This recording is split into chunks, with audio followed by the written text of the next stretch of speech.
With respect to new technology, CoLAB Vines and Wines has been focused on developing prediction and forecast models, alternatives for the use of copper, alternative cover crops, and also automated monitoring methods. Regarding funding, our funding comes from sales and services, contribution of our associates, and also from competitive funds. We have been involved in the submission of 18 proposals, and 6 of them are already approved.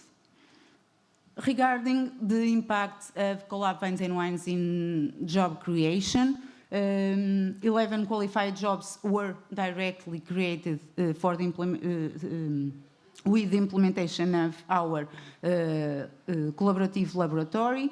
Moreover, we have been involved in the creation of 3 job positions in the wine system. In the framework of master dissertation that we have in collaboration with one wine company of our associates, there is a possibility underway to create a new job position, and we are convinced that our research collaborations with our associates may also promote the creation of new job positions. And the last situation is the possibility to implement regional delegations of CoLAB Vines and Wines in other low demographic density regions. That could be a huge and important opportunity to create a new job. So, 1 minute left. What are we up to? I think that I did something wrong. Concerning the PRR, as everyone knows, that is ongoing, we are involved for now in 4 different applications. We are trying to enter some more if they are within our strategic plan. Horizon Europe, we are working in a consortium. Concerning international networking, we are involved in several distinct networks, including the Smart Specialization Strategy of Northern Portugal and Galicia, in some groups of OEV, Euromontana, CEV, GS, CoLB, and Smart Agri-Hubs, a digital innovation hub where we belong to Cluster Iberia.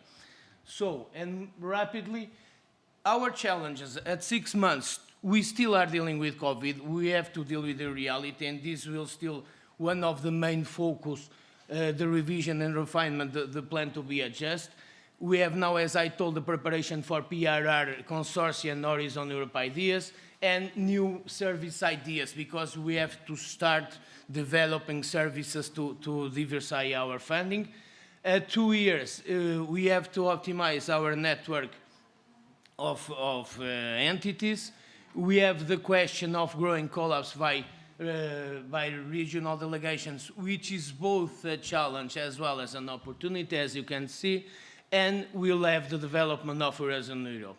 Looking already for 5 years, the most important challenge to us is to guarantee impact from strategic research, and we are looking forward to the sustainability plans, because in our sector they are talking about sustainability, and we are willing to participate in such plans.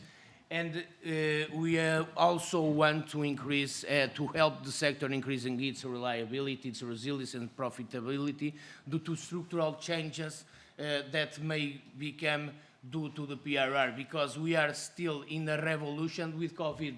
Many things are changing, and this opportunity of change is an opportunity for we to have the most impact in the sector.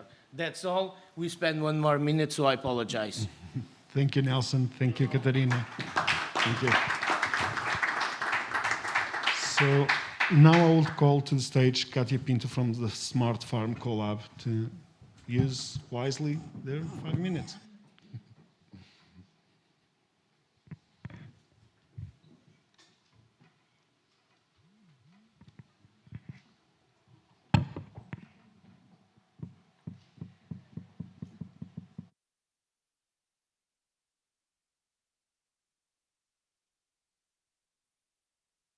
So, bom dia, good morning to everyone.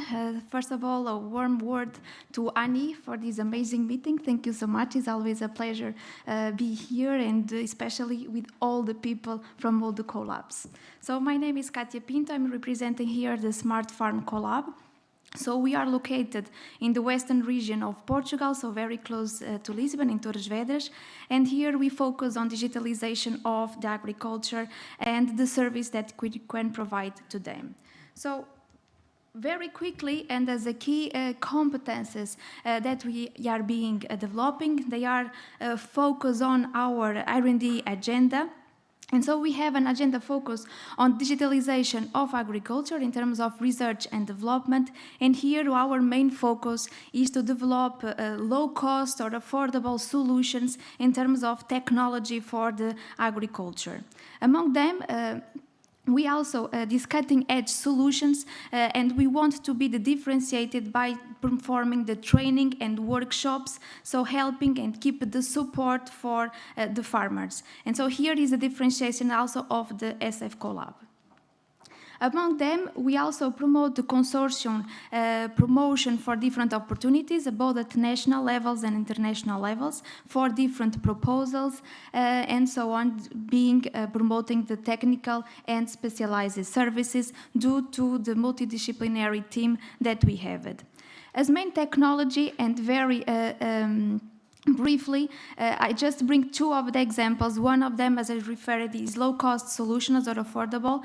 And here we are main focus on developing on the sensoring techniques for the farmings, but also in terms of the fruit yield estimation through the implementation of different approaches by artificial intelligence, or even projects that focus on the market-driven solutions. So our farmers are basically the companies, both from technology and also industry, farmers too, the competence centers, associations, and all R&D institutions that we can promote these kind of synergies.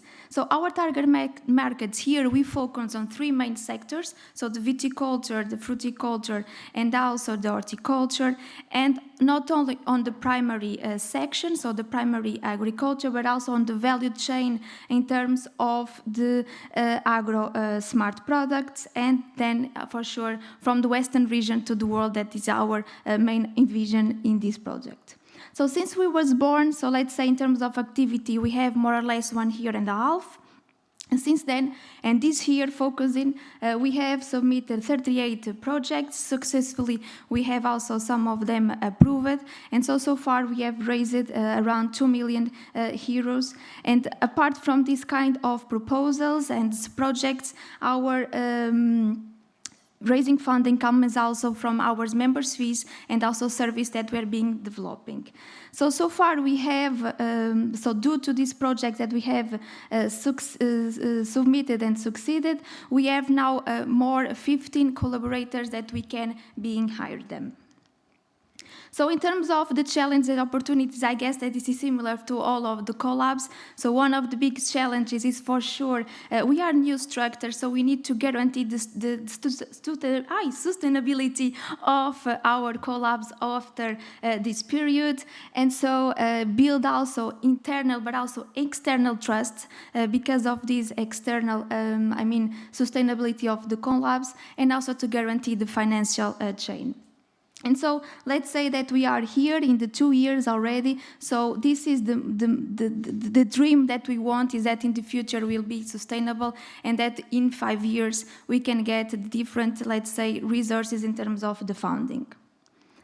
And just to finish with the position that we are right now, so we have different partnerships. So in terms of national projects, we are working in different agenda in the resilience and recovery plan so far.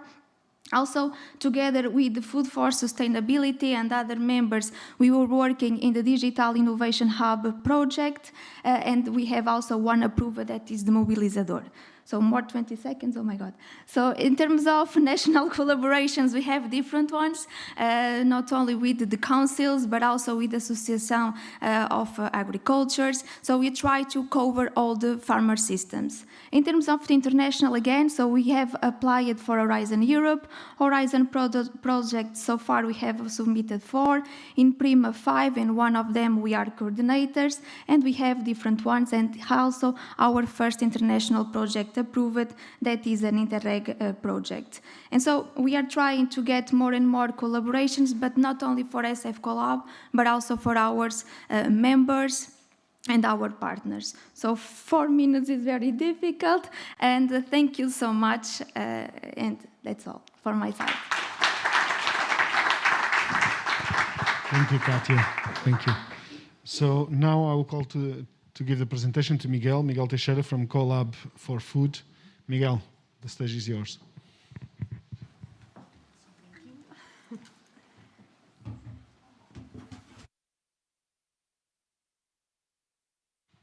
That's unfair. Reset the timer, eh? He's already discounting. Come on.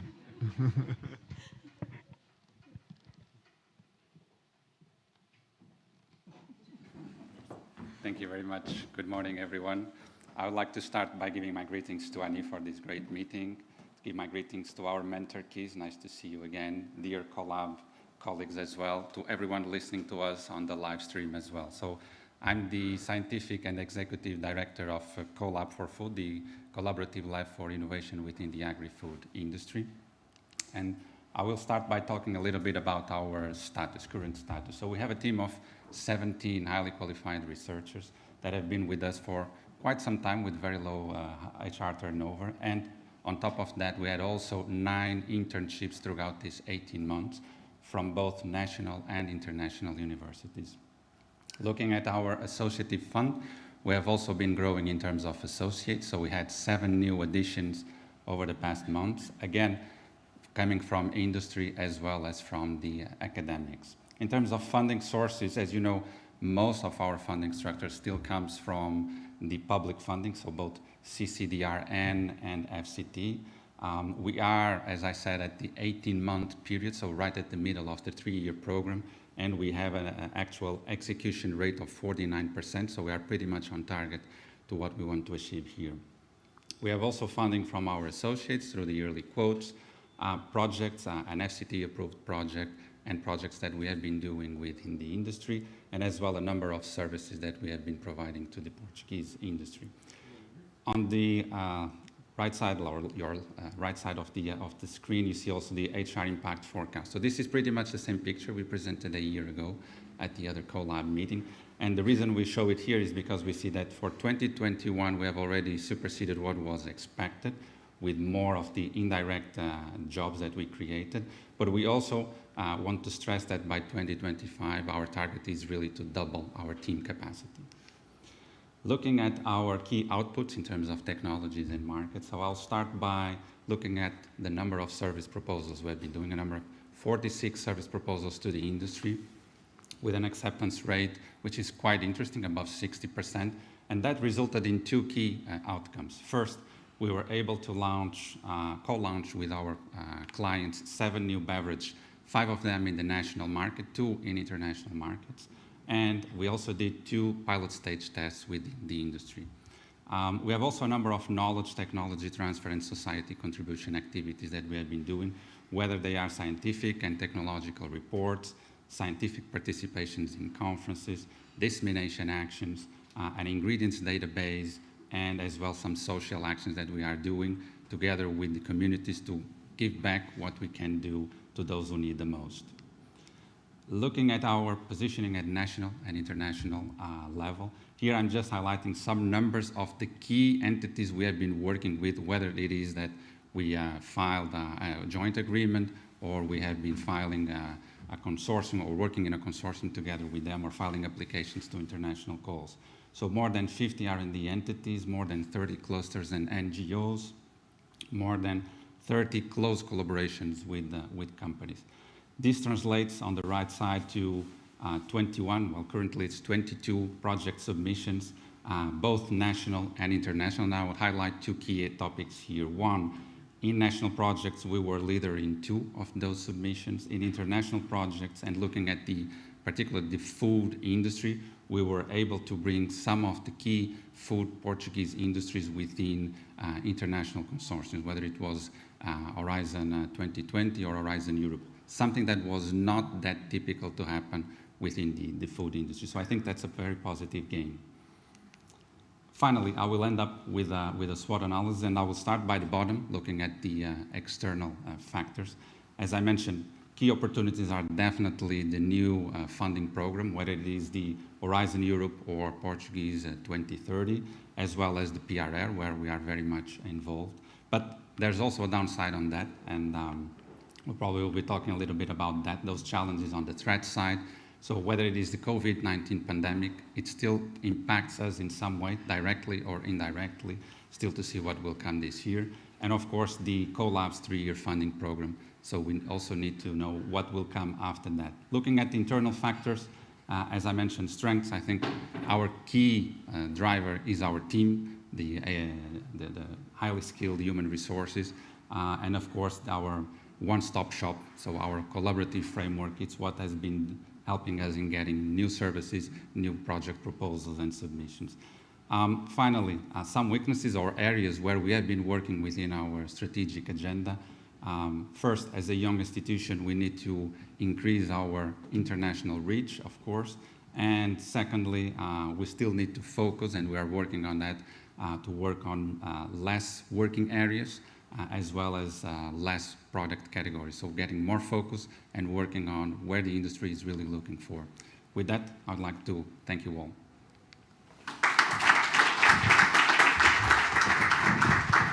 Thank you, Nuno. Thank you for a wonderful presentation. Anna, are you ready? Yeah. Well, Nuno Serra. Sorry. Yes. Relax.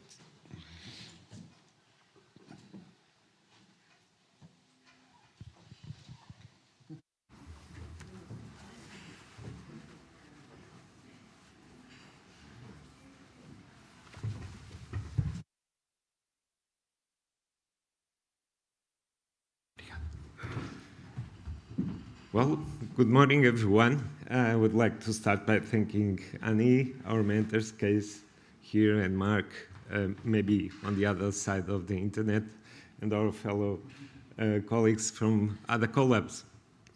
I would like to start by talking about some of the key activities that we have been doing in this last year. Please bear in mind that although we were approved in 2019, we just hired our first employee in early November 2020. So this we just did our first anniversary, and based on the key topics of our agenda, we have been working a lot on some of the topics, especially the aquaponics systems. We have been involved in the design of 4 different setups, from small pilot installations of 5 ton per year to large 5,000 ton modular units that will already involve a huge foreign investment. I would like also to call your attention to some of the topics that we have been working on from that result of activities with our associates, like valorizing almond hulls. It's a byproduct that is currently not fully valorized in Portugal, and we have been working on that. Also, we did some other projects to extract high-value compounds from bio-waste, and we have been exploring other technologies that can be scaled up easily on composting. Regarding sustainable farming, this was actually one of the areas we have been more active. We started implementing a sustainable farming demonstrator. It's a 13-hectare plot where we are already producing inorganic. and where we are going to implement our first agroforestry. We have also been focusing a lot on ecosystem services and management of key resources like water. And actually, the approach we take to this is start by improving the soil function, the soil fertility, the microbiome, in order to sequester carbon, to retain water, and to reduce the need of those inputs, and also increase productivity by increasing complexity.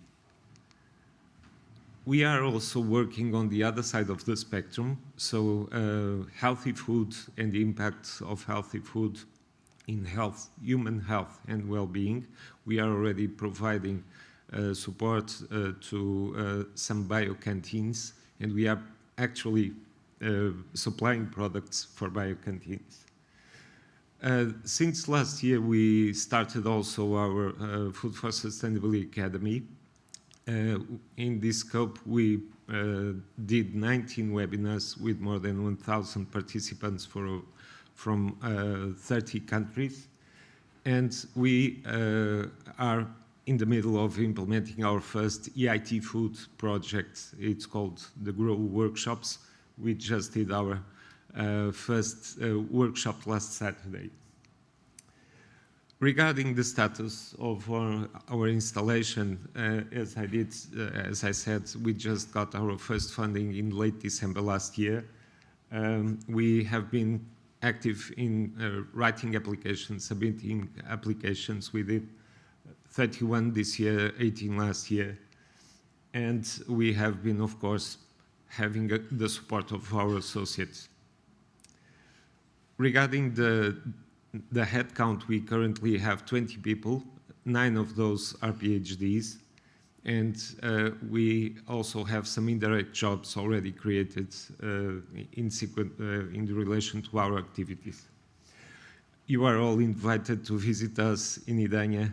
We have a very cozy office that was recently inaugurated by Professor Manuel Heitor and Professor Ana Brunhosa. Regarding the challenges, we are, of course, in our role to contribute to the current policies and the calls that come with it. We are also focused on implementing our agenda, and we still need to take care of some procedural steps with regards to reimbursement. We have been submitting a lot of applications for the Portuguese Recovery and Resilience Facility, 7 actually in the first call for corporate investment.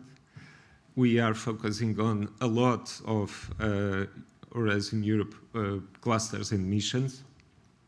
And we have been also very active in connecting to national and European networks like EIT Food, as I mentioned. And that's all. Thank you very much. Thank you very much. And now I have the correct. It's Ana Sofia Santos from FeedInov. Welcome, Ana.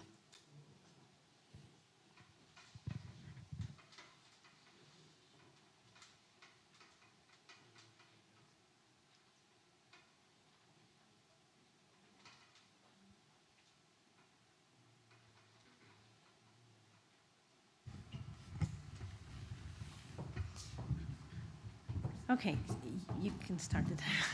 So good morning to everybody at home and here, my colleagues. Thank you for Annie for this second meeting. Hopefully it will be like the first, so very collaborative. So presenting, the FeedInov, and we have focused actually on a much focused on the last year presentation. We exist 1 year now. So just a little bit about us. We are a national CoLAB. We have 12 companies, 6 R&D, and 1 sectorial association, which is the Portuguese Feed Compound Association, Animal Feed Compound Association, with IACA well, we have 86% of the animal compound feed production of the country. So, and we are mainly focused on animal science, animal feed, animal nutrition. There's the name. So we have the vision to be the reference interface structure between the industry, R&D, and the customer, and in this way to promote innovative approaches, technology dissemination, and business in the livestock sector. So our focus is the livestock sector and producing food for us, humans. Our mission is obviously to tackle livestock sector problems, which are a lot, as you may have noticed, developing and establishing an efficient interface, knowledge transfer, and technology models to and from companies. We aim to be industry-driven. This is a goal, not necessarily yet established. In our symbol, we have the wheel, which is the industry, representing the industry part, and of course all the livestock animals that we address. Our key competence, besides those that our associates give to us, because we have a very wide associates and we have a lot of competences that they bring into the consortium, but the team, the human resources of the CoLab, provide extra competences which are actually a unique knowledge of both national and international panorama concerning livestock cutting-edge issues. We are highly involved in these areas, a multidisciplinary and complementary team, despite the fact that up until now we are only 4, as you will see. We are able actually to promote a collaborative approach between associates and to reply to the requests and challenges that they pose to us, and also challenges and requests coming from outside the consortium, which is interesting. Our target markets at the moment and after this year are actually research by demand in the livestock and farming sector and the interface areas, and also scientific, technological, and innovation consultancy and assistance. We've had some requests on this. And monitoring and negotiation of sector legislation. There are a lot of legislation to come up in the upcoming years due to the challenges imposed by all the issues, climate change and Fit for 55 and etc. And we provide or aim to provide aid, technical aid in this. Main customers at the moment are associates and the state and the industry from other sectors, which is interesting. Sectors apart from the livestock sector, which is actually funny. Technology. Well, for us, besides precision livestock farming, which we are working with some associates, and we have at the moment some projects going, trying to go on, we have also the animals, and providing higher, increased efficiency in the animal is per se a technology, so it's kind of interesting. At the moment, the status of our installation, we have 1 year. We started 1 year ago in the beginning of October. We have 4 human resources now, 3 positions open. Our funding provides funding for 7 human resources, so, and all of this comes from Alentejo application. During this first year, 78% public, 18% private, research by demand coming from associates, and 3% services, and about 600,000 competitive funding under evaluation at the moment, with 3-4 HRs not accounted for. The status of installation is about 60% of what was expected. So challenges and opportunities, 6 months to elaborate the intellectual property issues. We talked about this last year, so this is becoming an issue now. Increased engagement with the industry associates, I think we will talk about this later. Establish CoLAB as a partner and not a competitor to R&D associates. We will talk about this later, I think. Opportunities, private R&D projects, funding possibilities from the industry, and this is actually an opportunity now, and results from ongoing partnerships that will reply to these issues. The next 2 years, access to funding, change the relation with the industry, being pulled and not push the industry, and to establish Feeding Off as the interface reference in animal science in Portugal. and we will achieve this shortly, I hope. Multi-sectoral and multifactorial approaches, this is actually an opportunity. The societal concerns and expectations, these are really opportunities to show what the sector has. And of course, the need to strengthen the link is also an opportunity for the 5 years, fully operational and sustainable FeedInnov. Maintain this and strengthen FeedInnov as a reference, national and internationally, and this will come naturally, we hope. Research and innovation and knowledge transfer and communicate science are the opportunities. Very fast, I'm sorry. Positioning at national, international level, we have partnerships nationally and international with the main actors of the sector. So this is actually something and has provided us quite a few applications in Horizon Europe that we are doing now. We also did it on Green Deal. And of course, next year, this partnership, and we will be involved in the 73rd EAP annual meeting that will be held here in Portugal, and FeedInnov is involved. And I will shut up because 1 minute and 35 extras, sorry. Thank you. Thank you very much. Thank you all for your brilliant presentations.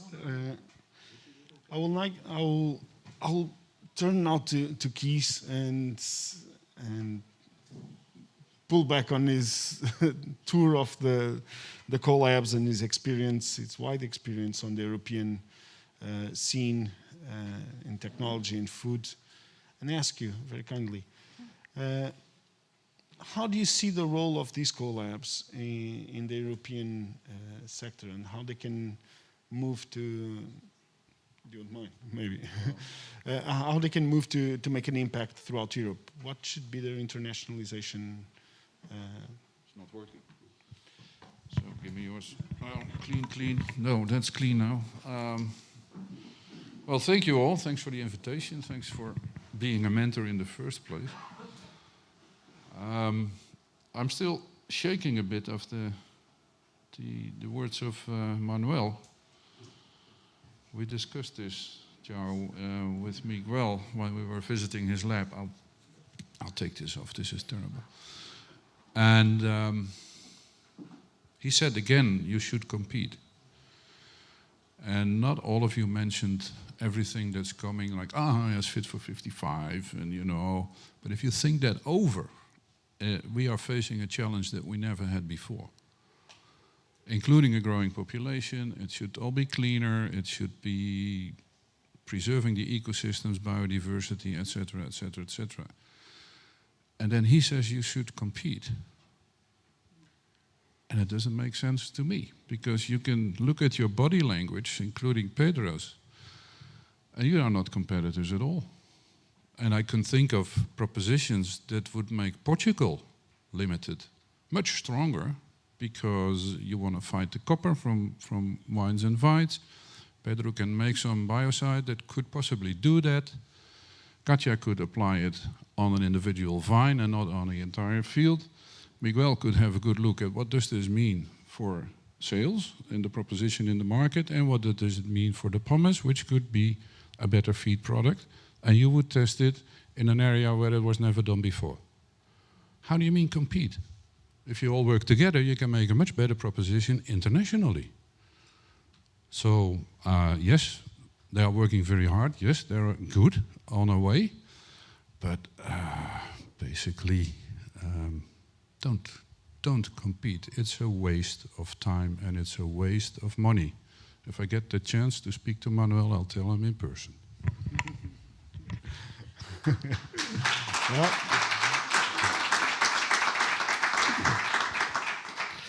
So, if we're not competing, then we're helping, then we're collaborating. And maybe the central part of collaboration, it's about how can we improve the outcomes and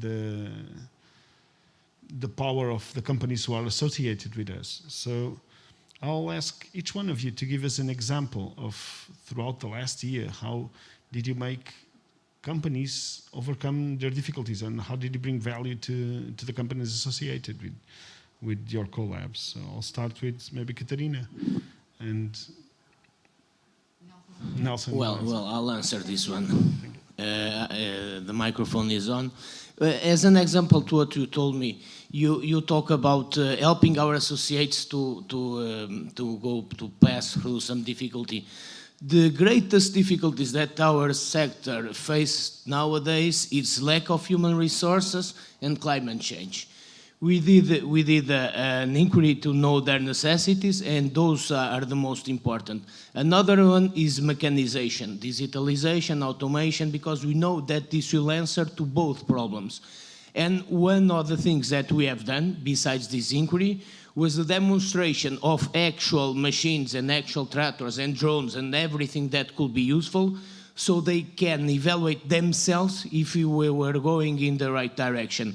Another thing that we have done is, after knowing their difficulties and their needs, their specific needs, let's talk about taking out weed from a steep slope or something like that, we actually talk with the factories to let them know that we will need such technology, and if they produce that, we will buy 10, we know our associates will buy those machines, we'll buy 10 or 20 or 25, so we could actually answer to their needs in the question of 1 year or 2 years, because in our span of, we have 1 more year of our first cycle. It is not feasible to develop some technologies. So one of the major responses is knowing what is already done and taking what is done and adapt it and take it to our associates so we can respond immediately. In order to do that, we have to know their needs. It is one of the most important tasks that we have done. It was ask our associates, what are you really needing? What are your difficulties? So this will be my point. Thank you. Katja. Can I make a comment? Oh, yeah. Just to make a comment. No, Katja. Oh, it's okay. Only to say that I totally agree with the comment that collaborative laboratories are working in a way not competitive. I think that, for the contrary, we are all together in the activities, and also we have some of them here also have proposals together, and I think that is a result of our collaborative role. That's all. Thank you, and thank you for the comment. Thank you. As a moderator, you can understand I shouldn't put out an opinion about it. It's fine. Oh yeah, that's true. So, how did you add value to your associates? Give us a good example of how you can accomplish that in just a short time. Yeah, so first of all, just again, recapped again, we are collaborative, and this is a really important name, so we are not competitive, we are collaborative, and this is the basis of our name, just to reinforce a little bit more. So regarding the add value, and this is why we are also here, we are on the basis of the transfer not only of the knowledge but technology, and so I'm putting here a little bit of digitalization. And so our associates and the members, I would say, and even other potential customers that contact us is on the way to valorize their own, for example, products or different ones that they want to develop, and that they don't have R&D in their structure. And so here we come in the way that we can transfer what internally but also externally some of knowledge that can help them to improve some of their pathways. And so I think that this is our mission for every one of the CoLABS, and they are very clear when they say, okay, we don't have manpower to perform this and we need external help in this case of digitalization. And sometimes, and here also Nelson referred, in particular in agriculture, the manpower is more and more important. We are not having as much as I would like in the fields. And so we are not here with digitalization putting out the men or the farmers. We are here to help them to improve their day longs. And so these are the main questions that when they come to us, how can we help them to valorize not only their products, but put different ones that can improve not only internally, but also valorize the external internationalization, let's say. Miguel, please do. And thanks, João. I'll also pick an example. There could be more than this one, which has to do with international calls. So if we look at particularly our associates within the food industry and even some of the big food industries, food companies in Portugal, they typically applied for competitive funding within national calls, not so much within international calls. And this is something we were, I think, able to break that challenge that they had, to be able to bring them with confidence within international consortiums. I think it's a win-win situation for them and for us. The networking activity with other companies and research centers internationally is a good gain for them as well. And of course, if the projects end up being funded, they will be able to develop those new technologies or new solutions internally. I would also make the bridge to what Kees mentioned, that in some of these calls, we applied together, for example, with Katja's CoLABS, Smart Farm CoLAB, and in that sense, I see it very much along the whole food value chain. So they are more upstream, we are more downstream, and I think we can definitely work collaboratively. Okay. That's mine.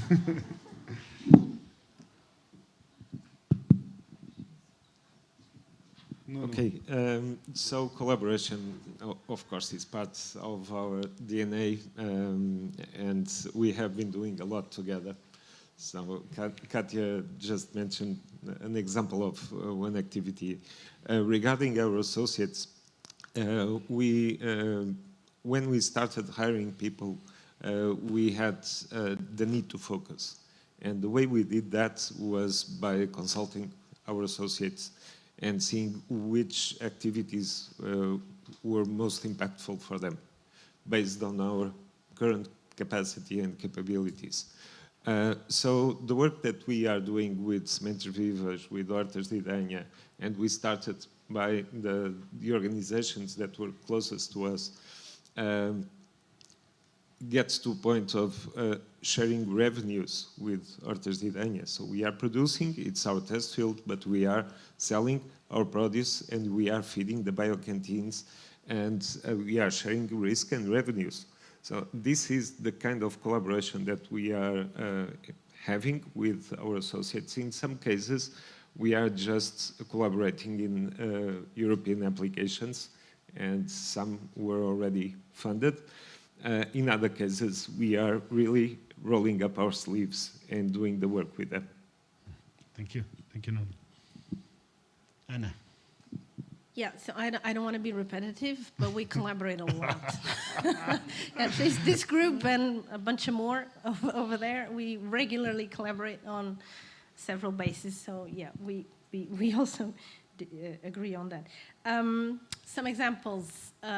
There in February 22, a new legislation concerning target substances in animal feeds for antimicrobial substances will be released. We are doing the characterization at national level of the cross-contamination that might occur in our associates. This was a specific request that they gave us, and well, the results actually just came last week. Other examples, we provide on a regular basis technical texts to fight back, if you want, some claims done by people on the livestock. General people. And we do that, I wouldn't say on a weekly basis, but almost on a weekly basis. And this is actually something that we wouldn't expect to do, but we did the first, and then they just come up, and this is actually a good thing because we are giving input on something that the industry needs. 2 examples, I could have bring up more. Kees, you went through a lot of these CoLABS and you watch their successes but also their struggles. Yep. What do you think are the obstacles and also the opportunities uncharted and tapped for the CoLABS in terms of the roadmap and the definition of the next year? Only two. It's time and money, as usual. I mean, I'm a mentor, right? Which is not exactly the same as a coach, so I can be critical, and I was urged to be critical. None of the CoLABS has reached the one-third financing.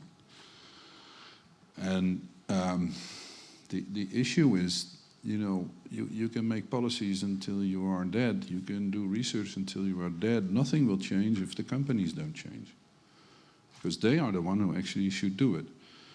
To gain this one-third, you need to have the trust of the companies. And that takes time. Yes. And we have a saying about it. I'm not going to translate it into English, but it takes a lot of time to build, and it is gone in a split second if you do something wrong. So be very careful about it. So it just takes more time. I heard Manuel say it took us 20 years to get the capacity on. I would be very happy if he would say it takes us 20 years to now build the next step again, which he didn't say, but we agree on this. We discussed it before. So we need more time to get to the one-third. Then again, the figures that were mentioned were impressive, but the money is spent within the companies, not in public-private partnerships, and that's what we are all about. So, in my personal view, not yet published, I made a simple suggestion to the minister how he could tackle that problem. It's how we did it, and I think what I've learned now from this beautiful country, it could work in Portugal just as well. Having said that, here again comes the collaborative aspect versus competition. Like if some company would call Katja, and she says, you know, she's gone, and we call it intimate. Don't get me wrong here with gender things, but you understand what the company is doing, and the company understands what you are doing. And there is this issue, he makes a call, or she makes a call, and you say, well, I don't know. But for this, I can call Nuno, and he probably knows. So then you create one entry in the region, because you are in regions, whether you like it or not, that could then help find the right people to answer the question that is arisen. This also means that the company should have questions and a strategy. And that is one of the issues I see some of them do, like Katja is lucky with Samuel, I think. Others are still waiting and a bit reluctant, and where are we heading? And they run a business on a day-to-day basis. Right? So it's really a big challenge ahead. Thank you very much, Keith. As a person that has visited them all and has interacted with them all, and with your experience, I think the topic of time and resources is also very well caught. But also the question of how do you raise confidence with companies? And that brings me to the next question for you all. How do you raise confidence with your partner companies? How do you strategize and build that path for the future, that your associates trust you with their strategies and future strategies for research to bring to the market? I will now go the opposite way. Yeah, that's a good question. I would reply, I would push it back again. It takes time. It takes a lot of time. And throughout this year, because it's been only 1 year, we have felt that, in our skin. You have a first meeting and you say, okay, this is us, you invested in us, what do you want from us, what are your expectations, what do you need, how can we help you? It's very generic, and then most of them, they're waiting to see. And now, at least in our sector, they are it's really complicated. The feed price has increased a lot, and so their minds is somewhere else, obviously.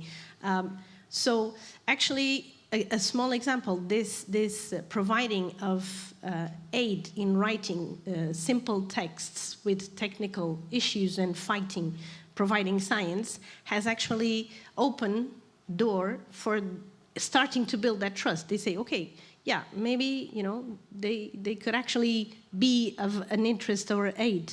Of course, this is generally speaking. We have some companies, some associates that are different, but in general, I would say this. But it takes time, and I think that obviously when the results start coming out, this will also help. So it will be like a roll, snowball effect. Well, in our case, it's not that different. So at the strategic level, we, of course, find similarities and things we can do together, but then we need to take the first actual step and bring it to the operational teams.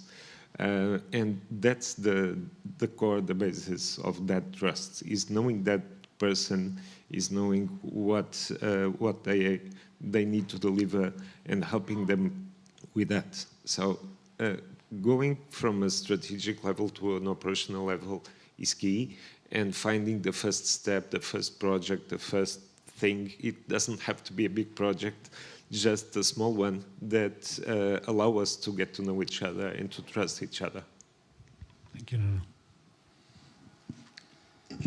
So I would underline the time variable, which is definitely key to build the trust and the confidence. But I would also say that that time needs also to be used to build the complementarity. And by complementarity, I mean, I worked in the past in the academia research area. I worked in the industry in applied development, working sometimes with external partners. And now I'm, let's say, in the middle of that equation. And sometimes it's also difficult for someone that is outside the industry to know exactly what are their internal agendas. Sometimes it's even difficult for the R&D teams in the company to know the exact agendas that the administration boards want to push up. So that time requires also that we really understand what are the needs that the industry is looking for. And sometimes we also, and by having funding for human resources that are dedicated to that, we need to also help them sometimes understanding their needs, because it's not always clear for the R&D units in the industry what are their needs. And then it's about matching that equation. So with the needs they have, we need to find the right solution. And that's why we position ourselves as that one-stop shop. So as João was mentioning, when we are not able to find the solution by ourselves, we look externally, whether it is within our academic partners or with other CoLABS or with suppliers or whatever they are. So underlying time, but time means trust and means as well complementarity. So yeah, I share also the same. As I said before in the presentation, with new structures, and it's not only the CoLABS, I guess even a startup and any other structure feels the same. So it needs to build in trust, and trust needs time. But more, I think that sometimes we need also to take and to perform the same communication and same languages with whom we want to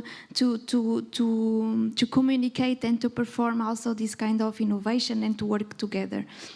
So understanding their needs, understanding and be closer with them and try to communicate in the same way and not in only before in the previous meeting and it was correctly to have this bilateral relation. It's not in one direction, it's in two directions to create this fact to be facilitator but also mediate different approaches. So I think building trust is not easy. It's not easy for CoLABS that are new structured. It's not easy for other kind of structures, but needs time, but also the communication in the way that we can integrate for both senses in a bilateral way. Thank you. So, trying to not be repetitive, I totally agree with the colleagues, and think that the question could be answered in 3 major points. The time needed for us to have the confidence of our associates, the language, and not only the language that needs to be simplified, because I think that the scientists scare some people, and for other people are the solution. And I think that the difference here is that the collaborative laboratories might transfer knowledge in simple language and also make science in a different and simple way for the bilateral communication that Katia referred. And I think that with the time, we have in our CoLAB 12 years, and the first year it was a little bit difficult, mainly due to the communication, our imposition as scientists. Most of the officers of CoLAB Wines and Wines were investigators during 10 years or more, some of them less time in the science, but it was difficult, but nowadays it's fantastic. That's true. If I actually may, brought 2 people so they can speak twice, isn't it? That's well, beautiful. I love it. next time it. it will speak just one of us. But just a very short story about confidence building. We have a major problem to our associates in the campaign 2020 campaign that Touriga Franca, the most important grape variety in Douro, simply collapsed. Last week of August, first week of September, collapsed. We, the CoLAB, we build a working group with both our associates and the academia. We start our meetings, people talk, no, let's apply for a project to fund this, and we told, no, we are not applying for a fund, this is an eminent issue, we are doing this research ourselves. And we start doing research, we start in this campaign, we are preparing a report, and this was a major point in the gaining the trust of our associates, because they start to saw us, they start to deal with us in the everyday and sending us clusters and sending a bunches of grapes for we to analyze and have a meeting to us, and they see, well, these guys are doing something that is really useful for us, because there were a lot of losses, economical losses due to this issue. The problem is that we are developing this work with our basic funding, and our basic funding do not allow to perform research in that way. That is the way that really functions for the associates, because normally the associates, all the times that they see us, is to propose to apply to some call that they really don't know if it's going to be funded, when it will start, and this is not very sympathetic for them. So I think that doing our own research with our base funding is a major point to gain trust and to be seen and to show ourselves. So we coming upon, there's a question over there from Gonzalo. Maybe a comment? A comment. On previous points, João, that you were mentioning about the time and confidence. I just want to share this year experience with the PRR, that it was really an accelerated opportunity for all the CoLABs that have been working on calls to know each other not only better, but also position to respect of each other. But we also received many requests from industry. Oh, I have this problem. Can we set up a call within the PRR to address this issue? So the comment is, I guess, or recommendation could be maybe have more calls involving CoLABs, industry, and some funding. That will be very helpful to accelerate, to compress this time that's required. Thank you, Gonzalo. I had the opportunity to highlight that in the opening speech. It's amazing the work that you all did in this specific call, and it shows us there is an alternative way to do calls for the European funding and for collaborative projects and mobilizing projects with these institutions. It was amazing to be on the other side and see how we mobilize the whole economy and the whole structure. So we are upon 11 o'clock in the morning. I'm sorry, we were a bit delayed at the start. I will just address some final commentaries so we can try to keep up schedule. I think there's the minister actually, and this is the big elephant in the room, the minister saying that we should compete and we should not only collaborate. There is some theories about co-opetition, and we all heard about them. It's strange, but that wasn't what was mentioned. It was mentioned specific competition. There's a lot of complementary skills and activities within this stage and within the audience. And there is, on this specific sector of food, it's quite hard to see how we're going to compete. Are you going to compete for projects, for the same project, for the same companies? So if it's not that, if we're not looking at competing for the same associates, the same projects, the same research, then what are we competing for? Maybe we're trying to compete for reaching the model first, reaching the one-third first. Maybe we are competing to gather better value out for the money that we're being given. Maybe we are competing to have the best HR resources, the more PhDs, the more interactions with industry. I really don't know. I can't speak for the minister. But taking your comments, which I think are honest and real, because you can't set up the mind to become a collaborative institution and then have a backdoors agenda to be a competitive institution with my peers.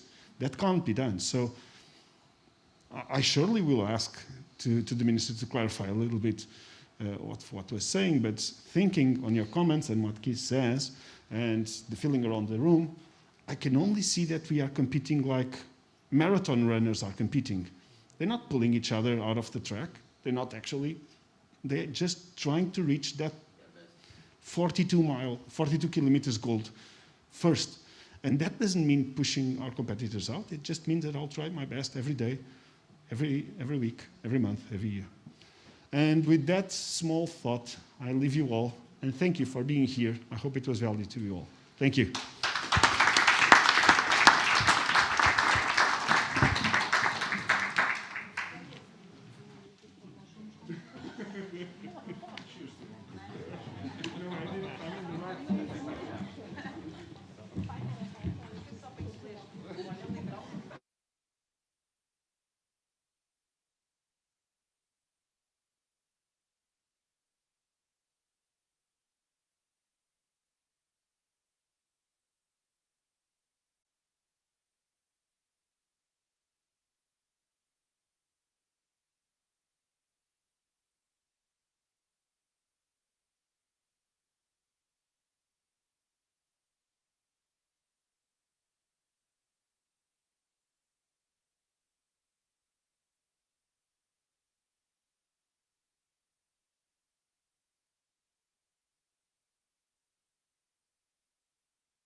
welcome all to this very interesting panel on energy and sustainability.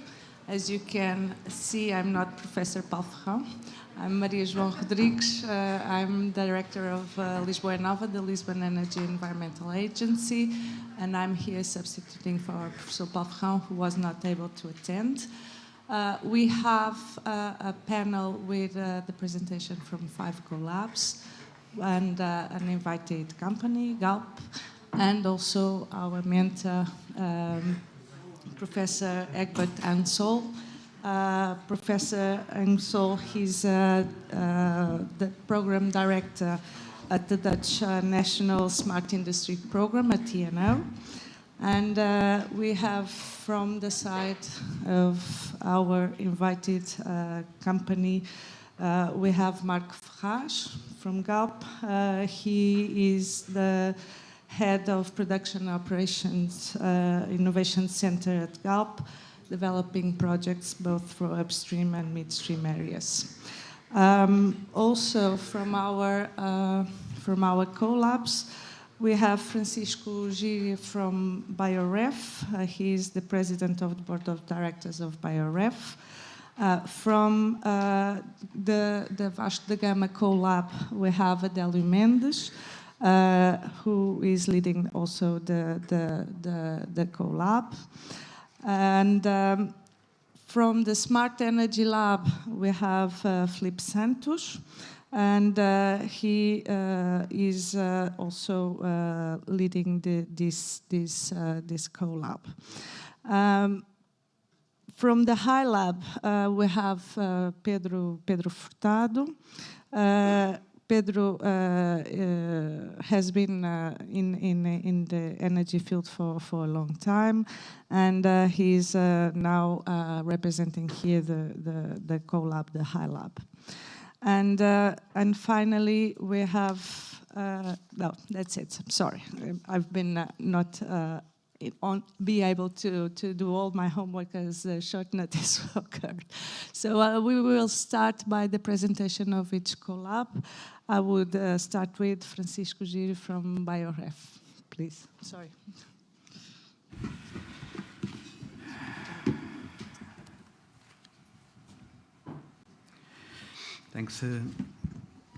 Thanks very much, and thanks for the invitation of Annie and FCT to be here. It is a pleasure to shortly present the last achievements of our CoLab.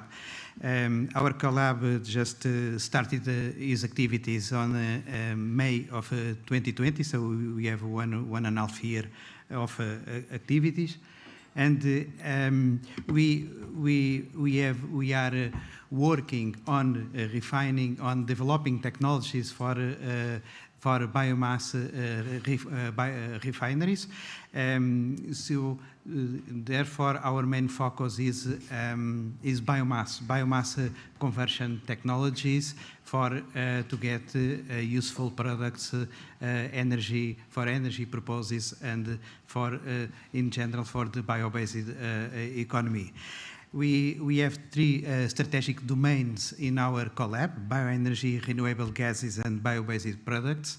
So, and we are our competencies in the CoLab is developing technologies for different areas, especially for advanced aviation biofuels in the domain of bioenergy, to produce green gases and also synthetic fuels in our domain of renewable gases, and to refine recovery and purification of different bio-based products from different types of biomass like algae, microalgae and macroalgae, and also forest biomass. It's our main activity now.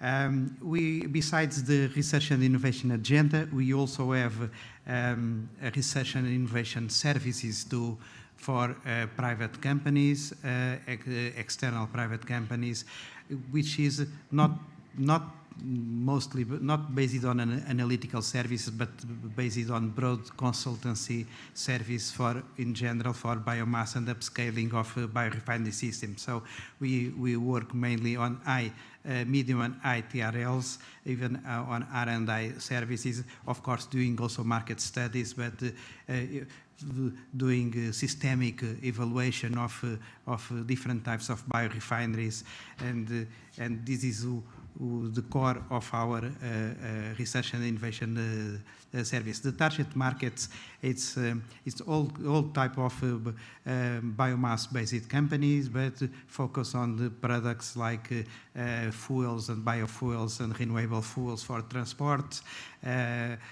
intermediary energy carriers for industry, for waste management companies, and also especially in the area of bio-based products, the food and feed markets, chemical industry, pharmaceutical, nutraceutical, and cosmetics.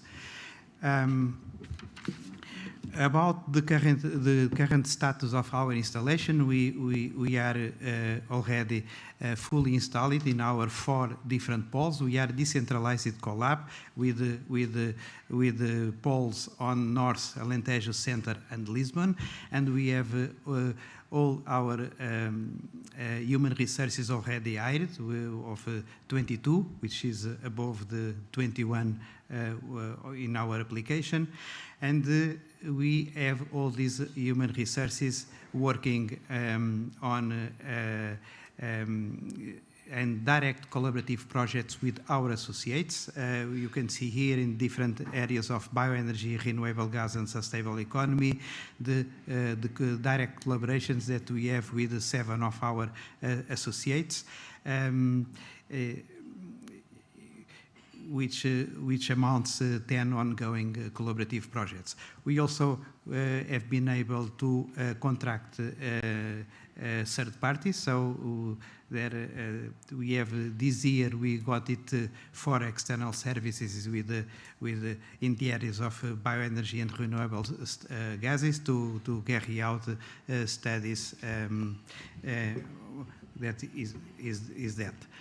About the positioning of the CoLAB, we this year we have been able to be a full member of international networks, in particular European Energy Research Association on bioenergy, the European Biogas Association, and also the Bio-Based Industries Consortium.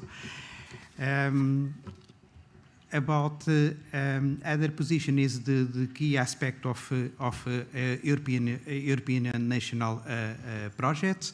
We on the European networks, we are members of the first biorefineries cost action that is called WIRE, that just started last month, and also at national level we have been very active also on PRR, that already told here, with 3 different projects submitted, and which if they are funded, it's about almost 4 million euros for the budget for our CoLAB.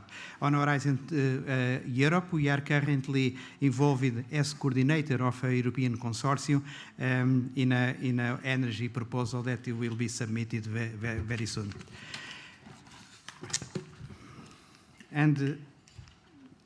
And the last slide is about the challenge and opportunities, and just to highlight for the upcoming 6 months, 2 years, and 5 years, we divided that on knowledge acquisition and IPR granted, which is a core part in order to acquire knowledge for our successful and sustainable CoLAB in the future. Of course, we intending to increase our job creation, either direct jobs, and also to increase our external service and funding sources to reach 1/3 in 5 years' time. It's our major challenge in our CoLAB. Thanks very much for your attention.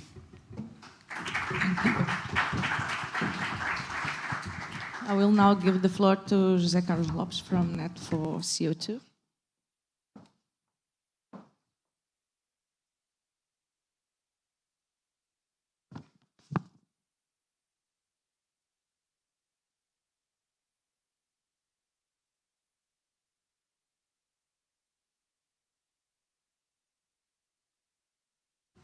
Okay, good morning, everybody.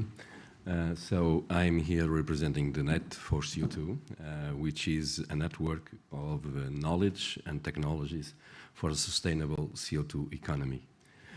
Our knowledge is based in our partners, GALP, Change Partners, Laboratório Associado of Requinte, Green Chemistry, Instituto Superior Técnico, INL, and University of Porto. So, 4 slides. Starting for the first one, key competencies. We have a technology called NetMix, which is a static mixer technology for promoting mass transfer and also chemical reaction in an efficient way. We developed this and we are applying this to the problems that I will show, the projects that I will show you in a minute, and use the technologies for CFD, computational fluid dynamics, structural mechanics, and manufacturing. We need to develop new catalysts, so we are doing synthesis and nanostructuring catalytic films and also electron microscopy. We want to use this technology for the development of new chemical processes, and we do that by simulation and developing, using technologies, the best technologies for doing this, mainly for the calculation of OPEX costs, but also techno-economical analysis for the CAPEX, just to see if the new processes, they are sustainable. At the same time, we do life cycle assessment in the way that the new process, they should be sustainable, but also not without an impact on the environment. The technology that we are developing at this moment is hydrates for transforming gas to solids that will apply for the capture of CO2 and transformation of the CO2 into solids. For application on flue gas cleaning, solid CO2 hydrates for transport and storage, and also for gas separations. At the same time, we are developing the same device for promoting catalytic reactions for the production of jet fuel, methanol, and DME, and also for gas for methane.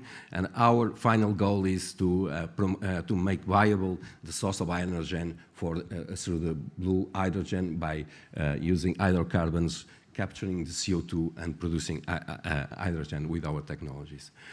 Our actual markets that we are aiming, we want to start small, so we start with glass industry, ceramics, papers, and cement, but we further, as the technology is going to be evolved, we want to go to larger producers for carbon capture and utilization and storage, oil and gas production, thermal power stations, and CO2 transport and storage.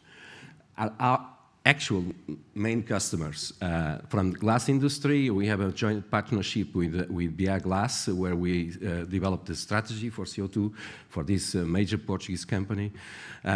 Also with our shareholders, mainly with GALP, that is now going through a major restructuring of their strategy because of this challenge relative to the CO2 production, and also with our associates, research associates, and naturally the stakeholders, the Institute of Science and Innovation for Mechanical Engineering, Direção Geral de Energy and Geology, the Center for Ceramics and Glass, and also with other CoLABS.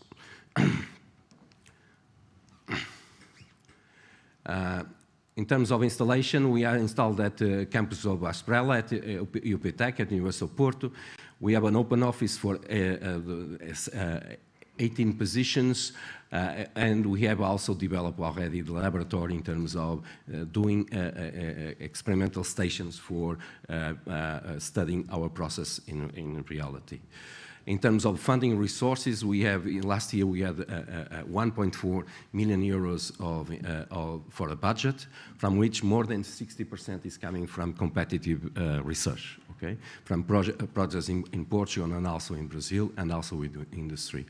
At this moment, we are about 10.6 or 11 people working on the project, and we have also indirect, at least confirmed indirect jobs by the same number, 10 number. The challenges are, half a year, we want to start a new methanol project in Brazil, and also we want, and that is a crucial one, to make the demonstration of our technology for, as an industrial pilot.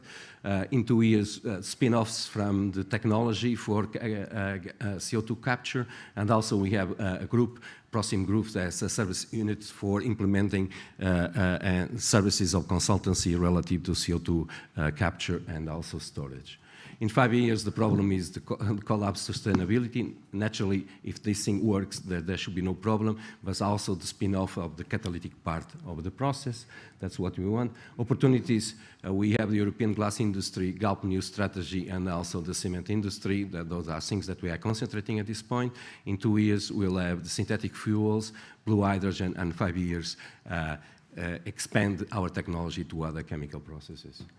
In terms of projects, we have submitted 2 projects jointly with the industry and also with the C5 lab, CO2 Energy Green Agenda, and also Air Pure HGTS Green Agenda with these partners.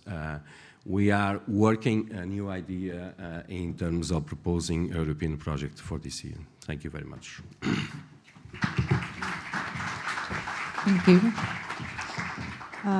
We'll now have Adélio Mendes from the Vasco da Gama CoLAB.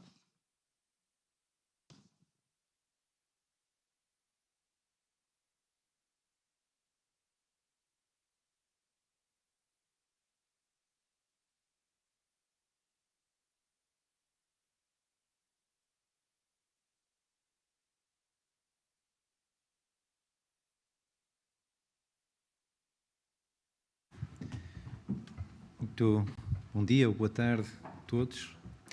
So my name is Adélio Mendes and I'm the president of Vasco da Gama CoLAB. This is a CoLAB that has several companies and research institutions as normal. Its target is it's not electricity storage because we cannot do that. So we convert electricity in electrochemical energy and we store it and then we retrieve it easily. So we are working with batteries and supercaps and power electronics related. We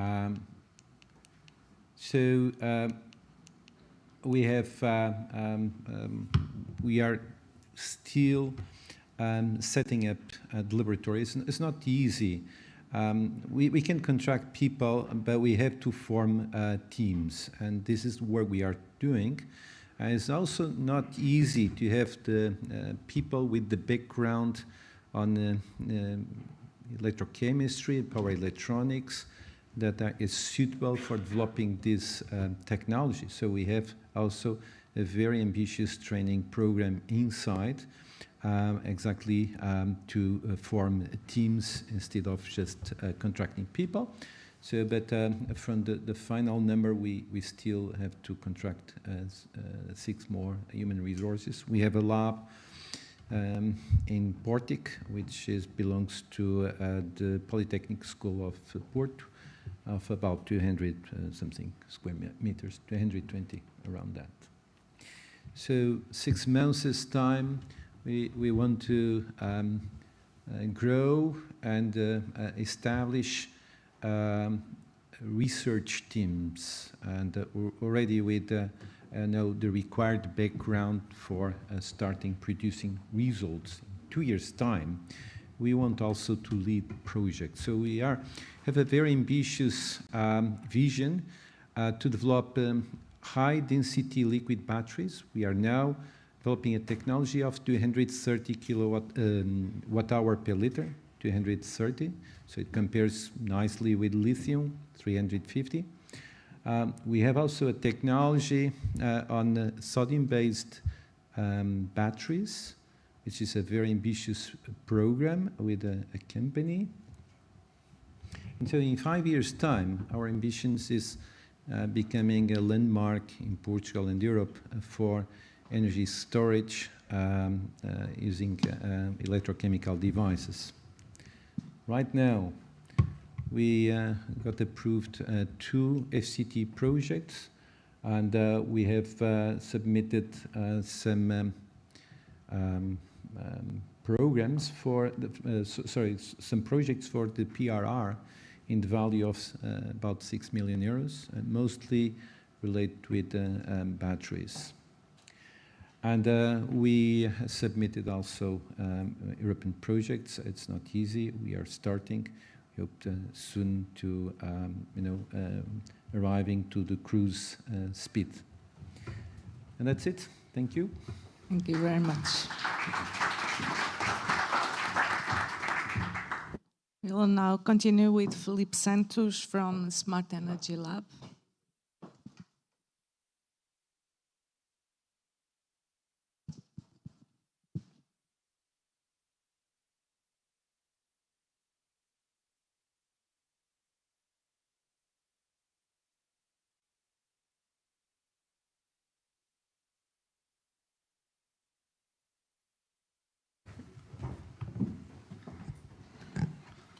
Hello, everyone.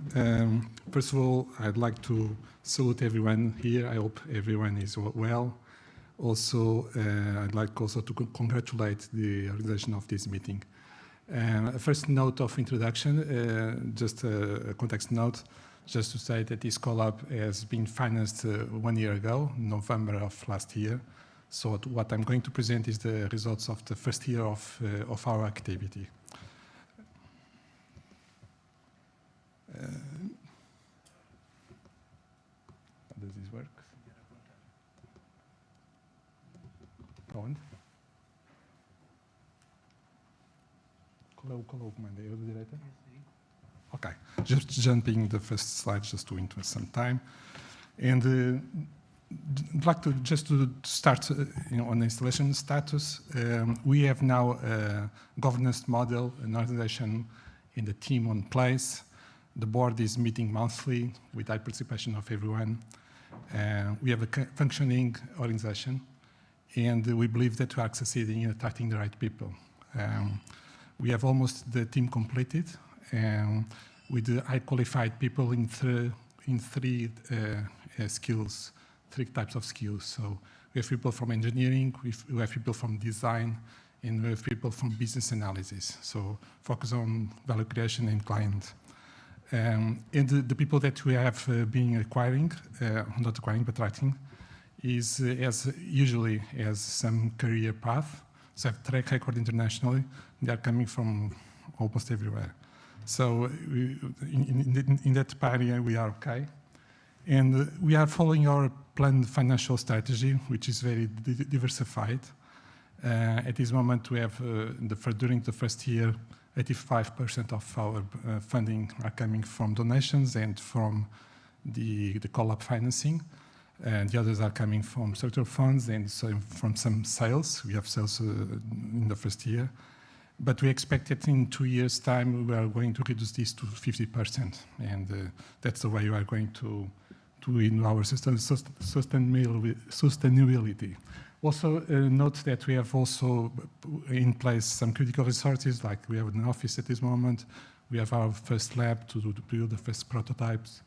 Also, we have internal processes, internal works, our site to open outside. So we are now on place and working. We have a clear approach to the market, and our focus is developing energy transition solutions for the end users, which will be used by B2B2X customers. I mean, we don't have direct customers. We sell solutions to companies or entities that have customers. And we accelerate 3 functions: technology adoption, customer adoption, and transitional cost reduction. I mean, reduction of the cost of installation new systems or maintaining new systems, the systems that we build. And we do it through 3 lines of development that already resulted in the first year of our activity in 12 projects. We have 4 projects that are solving specific problems for industrial customers, 5 projects that are being financed by structural funds, and 3 projects that are own products that we believe they are big bets for us, that we believe that will generate future incomes. So in terms of we are following a target R&D and very diversified strategy in the competitive funding. We only submit projects that can add value to our target areas and the product development. And this strategy resulted on a pipeline of more than 30 million submitted projects in competitive funding during this first year. And more than that, we have partnership now with more than 200 entities. 60% are companies, 30% are international ones. Of course, we are on all the lines, P2020, Horizon Europe, Horizon 2020. We are part of innovation, digital innovation. But what I'd like to underline is our strong investment on the RRP. We have really done a strategy, and now we have submitted projects in 3 consortiums. We are leading 9 projects, and we are leaders of verticals in 2 of the consortia. So big investment, and that we have done on this. Looking to the future, challenges and opportunities, we have several, but I'd like just to stick in on 3 ideas. One is about talent. Talent is really the key thing here. First one, managing the actual team. The team is high qualified, but it's not just high qualified, it's really a talent team. So there are people that have already done things, not just having PhDs, they have done things in the world. So managing this team with the growth, it's important, it's a key thing. The second thing is capturing the new talent for the new projects that are in the pipeline of development. Second idea is about funding, so converting the PRR projects and also understanding what is going to happen after 2023, which is when the funding of CoLABS is closing. And the third idea is about sales. Creating the new products that will generate the future revenues, developing new products in order to achieve in the long term that these incomes will represent about 60% of our income. So, and that's it. That's what I have to say. Thank you. Thank you. And finally, we'll have Pedro Furtado from HiLab, I would say the youngest CoLab in this network.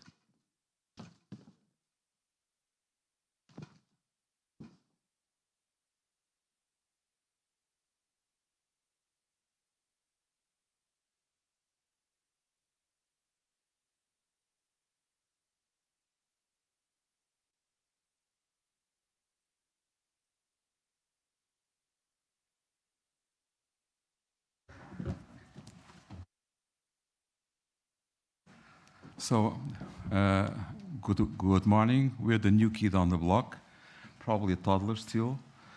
And this is a challenge because of that.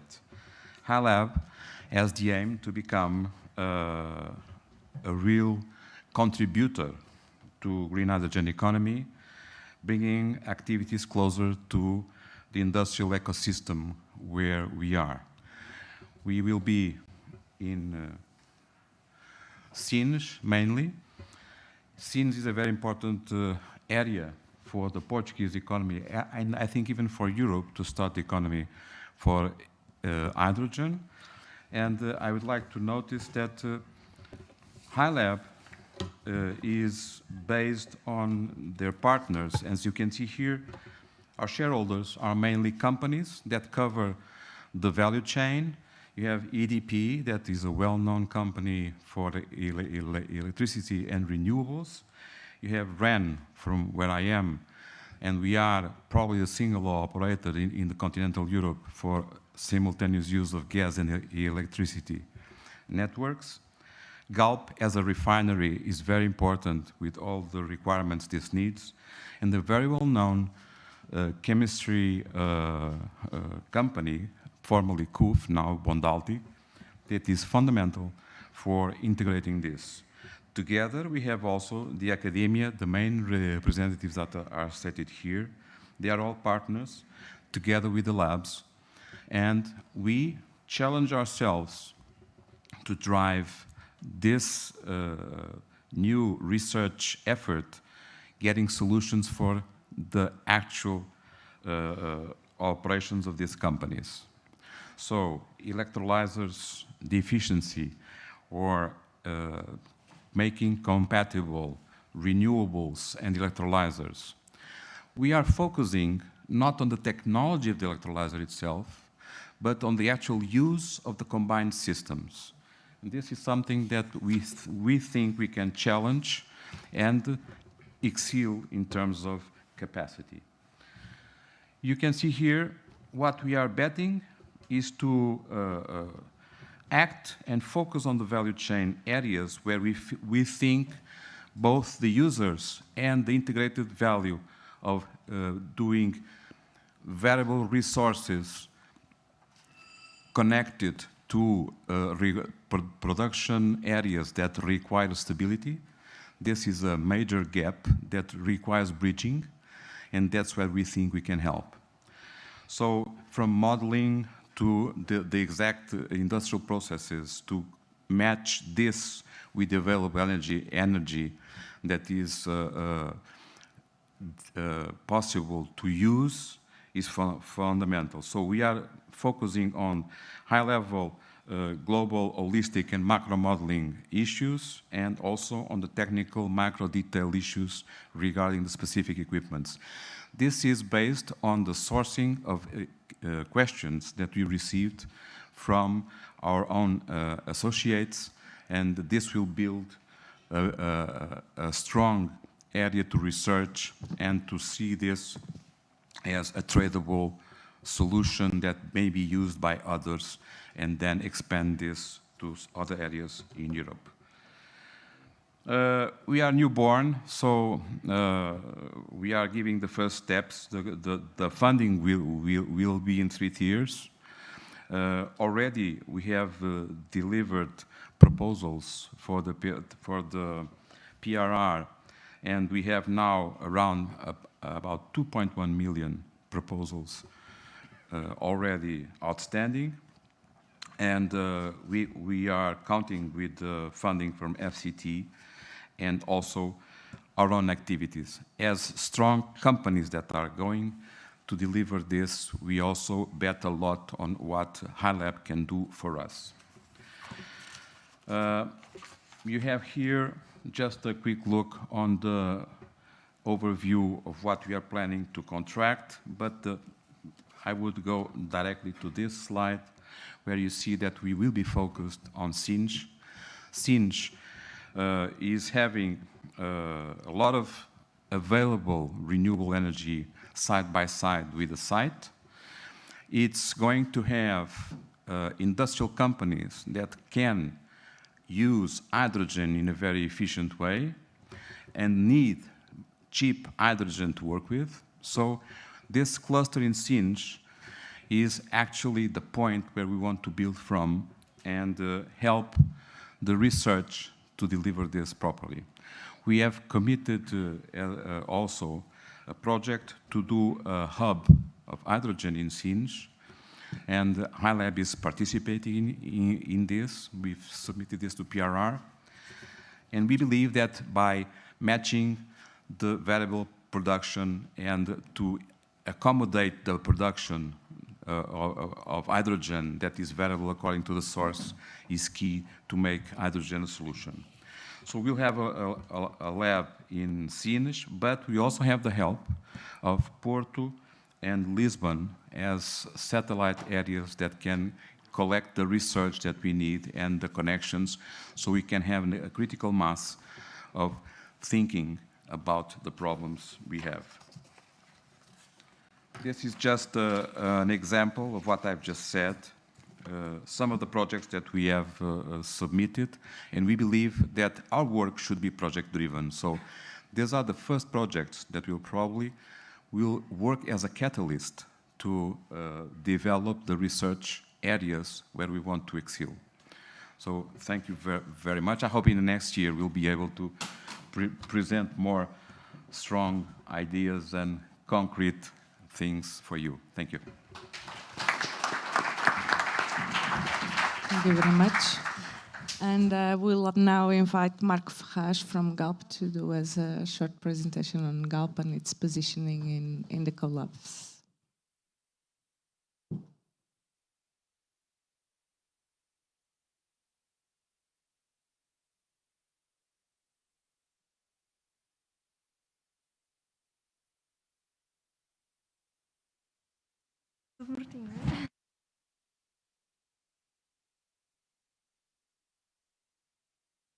Good morning, everyone. I think that everything died in here in the meantime with so much scrubbing. First of all, thank you very much for the invitation in the name of Galp to be present here today. Galp is well known, but we are changing. We are a different company today. Galp is an integrated energy company, and the change is happening because energy transition is here, and the problem is quite simple. We need to decarbonize. We need to move towards a low-carbon economy.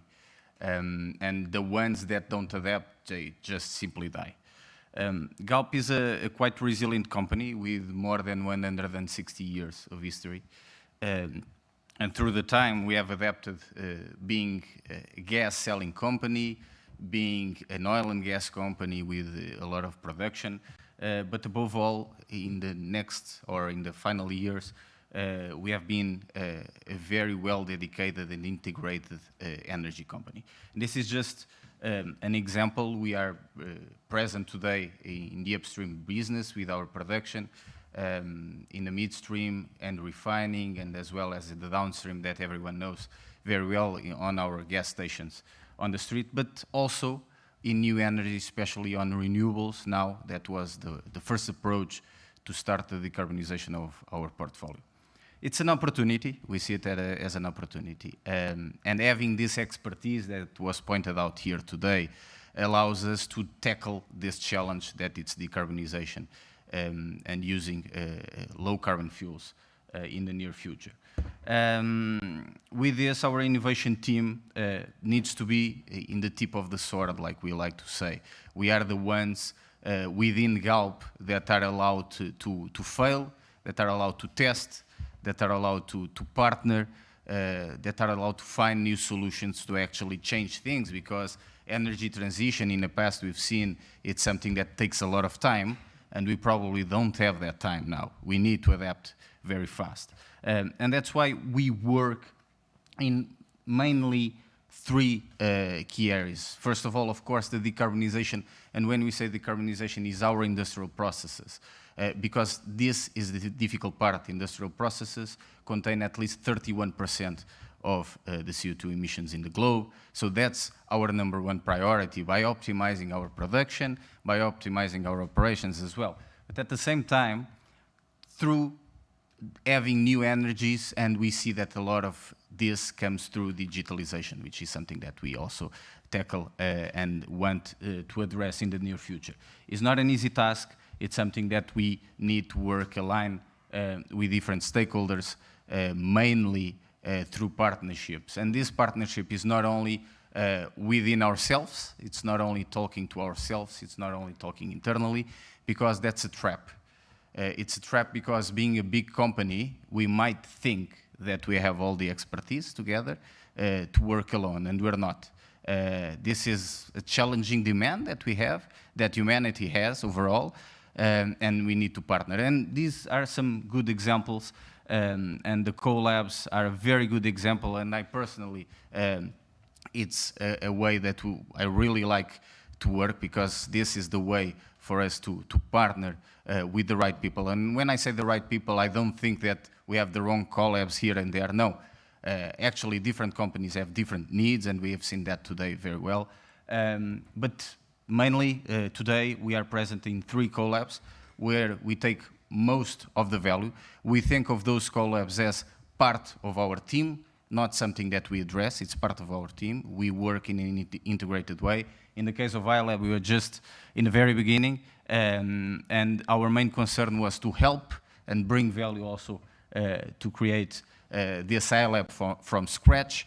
And we do think that this is the best way for our approach to, in the end, have a common ground, that it's definitely decarbonization and a low carbon economy as well. Today we have 3 CoLABS, a 4th is on its way, I can tell you that, and we do think that it's the best way for partnership, so definitely we'll have some more of that. So thank you very much. Thank you very much, Marco. We will now start our discussion panel. And I would say I would start with Egbert, and I would ask you, you have been involved as a mentor in this in development of CoLABS. We have heard today our minister placing where the CoLABS are within this innovation system, Portuguese innovation system. How do you see the role of CoLABS in the development and upscaling of technology? Well, let me start with stating that before the Paris COP, we were as a society heading for 4 degrees temperature increase in climate. And with Glasgow, it's now about 3 degrees. The next coming decade, we have to make sure that we go back to 2 and 1.5 actually. And these CoLABS have to make a contribution to it, because it's at this moment a problem for the companies. They don't know what to do. What are the options? You have to realize that people in these companies, and Galp is for example of it, they have a background in selecting only proven technology. If you have to do an investment of 100 million, you don't do that with a risk. You want to do that with proven technology. And especially also it has to be very safe because of all the explosion risks. So the chemical industry and energy industry is characterized by people who only go for proven technology in a very secure, very safe way. And now all of a sudden they are facing a situation that in the next 10 years they have to be decarbonized for 50% and completely by 30 years, 2050, to 0. That means a paradigm shift in which everything will be scrapped. And you have to say that to people who don't want to run any risks. That's the problem the Gallup person mentioned, and at the top level they are changing, but it's really the rest of the company who has to change. So these CoLABS can just help contribute with solutions which they can prove, which they can do the calculations for. All these kinds of things are desperately needed. Because in the next couple of years, these companies will need a lot of people who have knowledge on new technologies. And that's maybe my main message for the CoLABS. You're not large, you don't have many people, but the people you do have will be in huge demand in a couple of years because these companies are facing an existential risk. Now for these CoLABS, it's pretty important to set up the relations with these companies that they don't start stealing all their people immediately away. So the next coming years will be a challenge for these CoLABS. First, you have to prove that you can really contribute. And secondly, you have to make sure that your people are not stolen immediately away because you're having the good solutions for them. That's the start of the discussion. Thank you very much, Egbert. I would now open the discussion to the CoLABS, and we see that CoLABS in different ways they are constituted by a lot of partners, and some they may be considered competitors, and even at research level. How do CoLABS, as they are today, and in different maturity stages, of course, they sense this possible tension among their partners, among their, or do you see there's this sense of collaboration towards this one goal that all should have, as Egbert was referring to?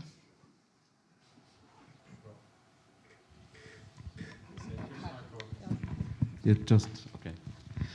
Well, just being the last, I would try to start. We have discussed that, and for instance, in HiLab, what you see is a lot of complementary activities. So we are actually together facing this common madness that Professor Egbert has just presented. And we have clear in our mind that this effort is very important to be stated now with the common goal of getting for instance, in our case, hydrogen as a real solution. To do this, there's a lot of effort, risk, as you mentioned, and it's very important that we all, and we are aware that this is necessary, so we are together in this. However, we have different interests. In particular, for instance, REN, we are a public service provider, so we challenge this to allow everything to be a solution. For instance, the gas network is worth 2.5 billion. It's there, so why not use it? How? Let's think about it. So, as an integrated operator, we see the benefits of this common approach. And as a CoLAB, the first thing that we had to solve was the IP issues. We are going to research how we're going to match this. It's solved. We've signed it, it's solved. So it's okay for us, and we believe that real coexistence is important facing the menace that is coming and the challenge ahead, not the menace, the challenge.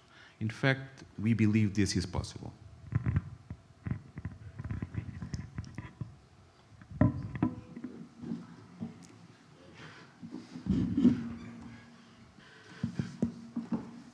Okay, so in terms of our perspective on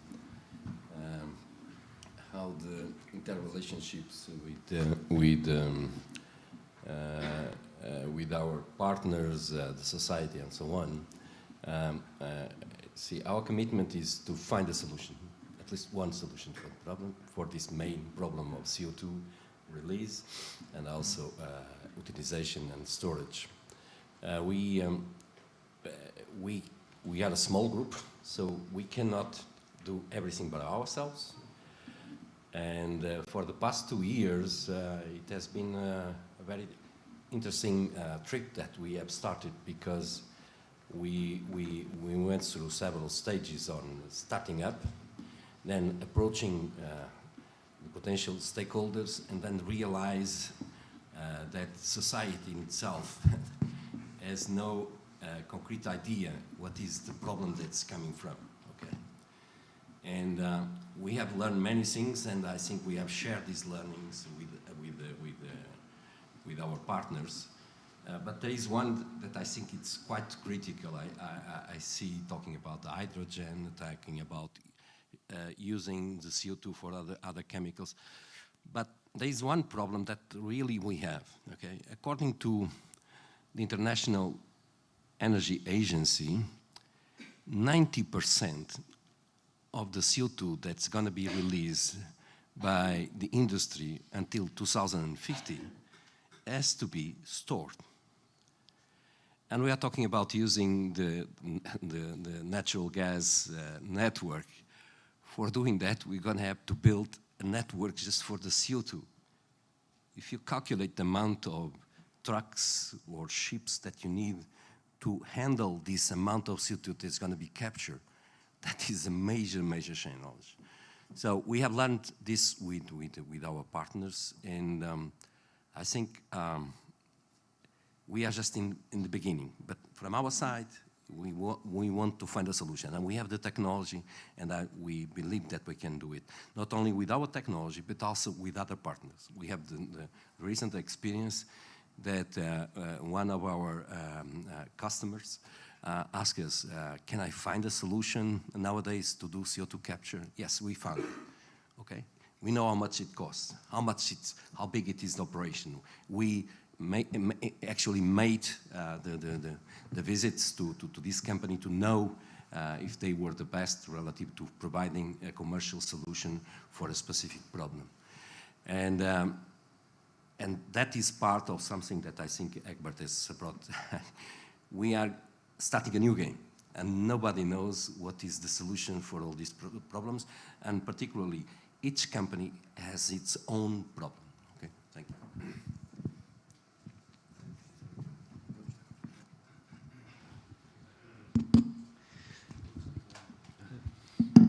Okay, good afternoon again. The challenge is so large that we need everyone. There is no competition. It will be, we are condemned to collaborate, full stop. The challenge is tremendously big. We have to come out with innovative solutions and at the same time develop the existing ones. So we have to act in parallel. So we cannot afford not to collaborate each other for this challenge. I'm very proud to be born when I was born, because we have now the opportunity to do something great for the planet.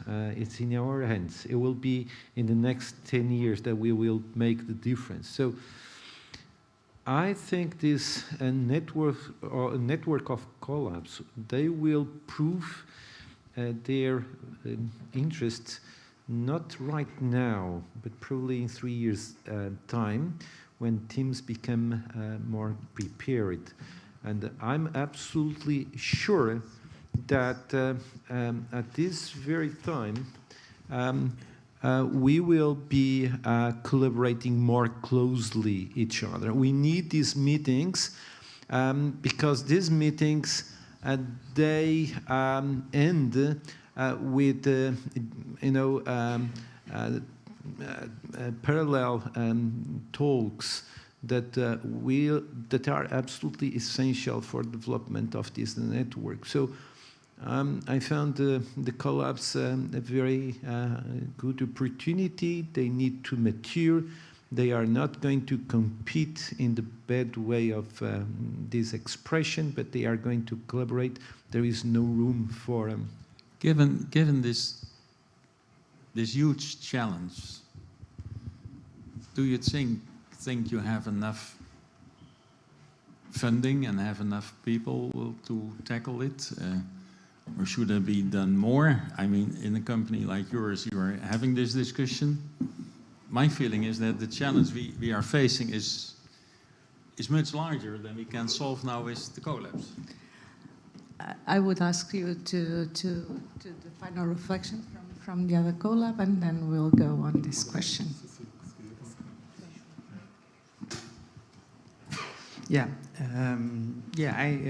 I mostly agree with my colleagues. Of course, each company has unique some specificities, but the key word is cooperation and collaboration, and not competition. What I see the role of my CoLAB is that the companies are keen to cooperate with CoLAB. They facing the enormous challenges of the decarbonization of the society. They need that us to advise them and cooperate close with them, developing sound and robust technologies that they will need to get confidence in order to invest. So this is a kind of win-win solution that when CoLABS look close work for the market. So. And closely cooperating with the companies, I don't see much competition. Okay, just may add something more.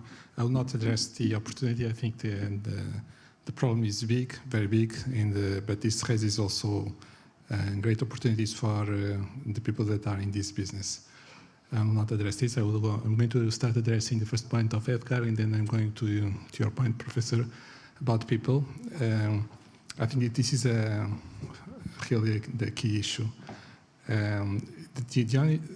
I'll just say one important thing, which is what is important is to have the right value proposition for the people. And it is not just about money. Money is important. But it's about money, it's about the people have proposed to come and work with us. It's also about the people are happy to come and work with our team. And it's about they have a vision for the future for them in the project. So if you address the market saying you have this budget and you have this salary, you'll lose, you'll fail. You have to also to sell the purpose, the team, the future. So, for instance, in Smart Energy Lab, we are taking somehow much time contracting because we want to make sure that the people that are coming, we know them very well and they know us very well. And my feeling is that everyone is coming because they are fascinated for the purpose in the project.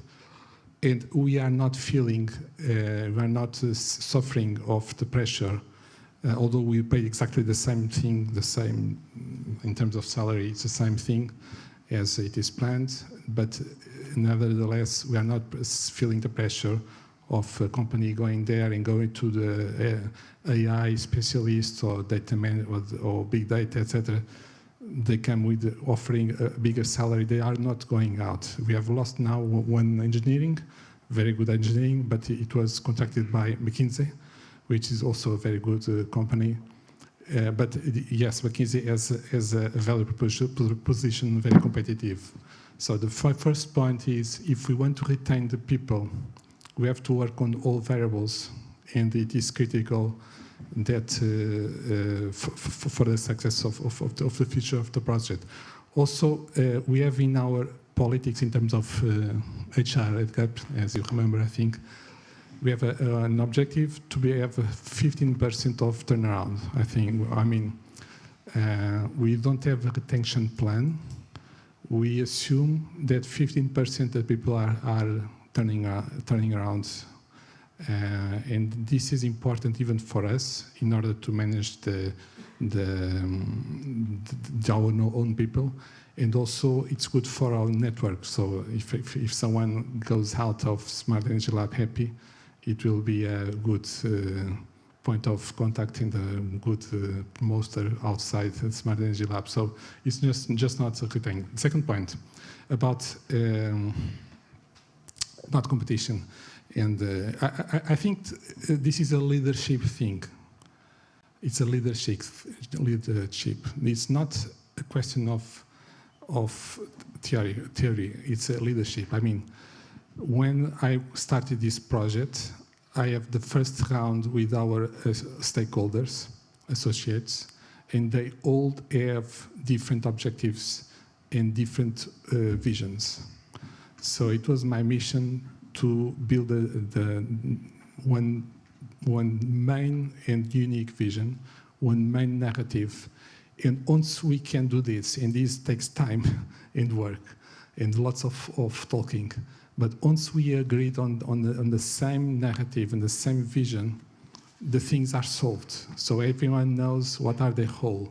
In our case, we decided that all IP will be inside Smart Energy Lab. It will not be in academy or in the industrial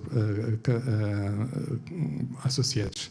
We also agree, for instance, that we don't have exclusivity. I mean, all the innovation can be sold to any competitor. So I can sell my products to Galp, even if my associate is EDP, or I can sell to UI, even if we have Accenture in our associates. So we don't have we have completely independence of strategic independence. And I think that's it. It's a leadership thing that we have to solve before you start. Thank you very much. Extending the question of Professor Eckbert to the others, I would go a little bit further than rather just human resources, but I would say resources at large, because we are in a very investment-intensive environment. So how do you see that? Yes, well, first of all, I mostly agree with what was said by the different CoLABS and by Egbert as well. We need to see this transition on two ways, this decarbonization. First of all, and most of the companies see that, we even see frequently the 2030 timeline and the 2050. So first of all, there's an abatement curve that needs to be done.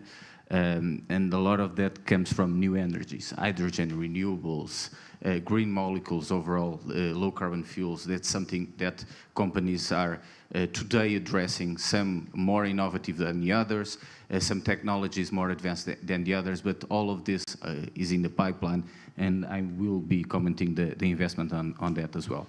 On the other hand, and Professor José Carlos Lopes just told us that we do think that carbon capture, utilization and storage, it will be necessary for sure to reach zero by 2050.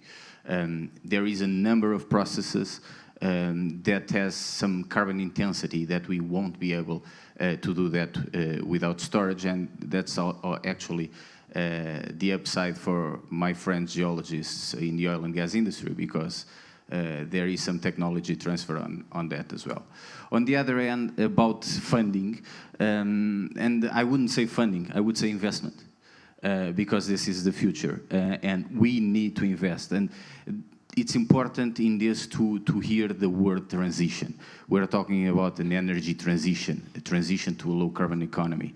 It's not a leap. There are people that approach us asking, why don't you stop the fossil fuels right now? Because it's not possible. There's an energy demand that needs to be addressed.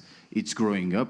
Population is still growing up. So we need to provide an effective energy mix, an effective set of solutions that actually help people.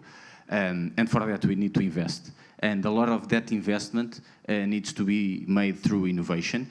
And not only the company itself, and that's one example in Galp. We divide it mainly in three areas. So external investment or external funding in this case, and the RRPs are a good example of that. And these are opportunities that we have today that were not here in the past. So we need to take the most out of these funds and use these funds wisely.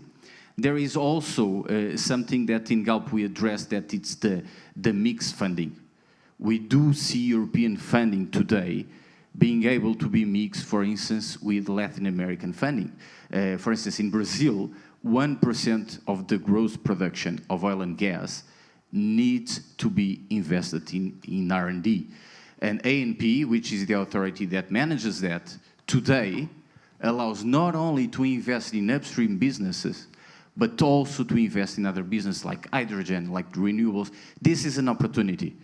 And we companies need to be the enabler to put the different regulators talking together, because some of these solutions, we are talking about billions of investment. So it's not funding A plus funding B, it's putting people, partners, and funds together.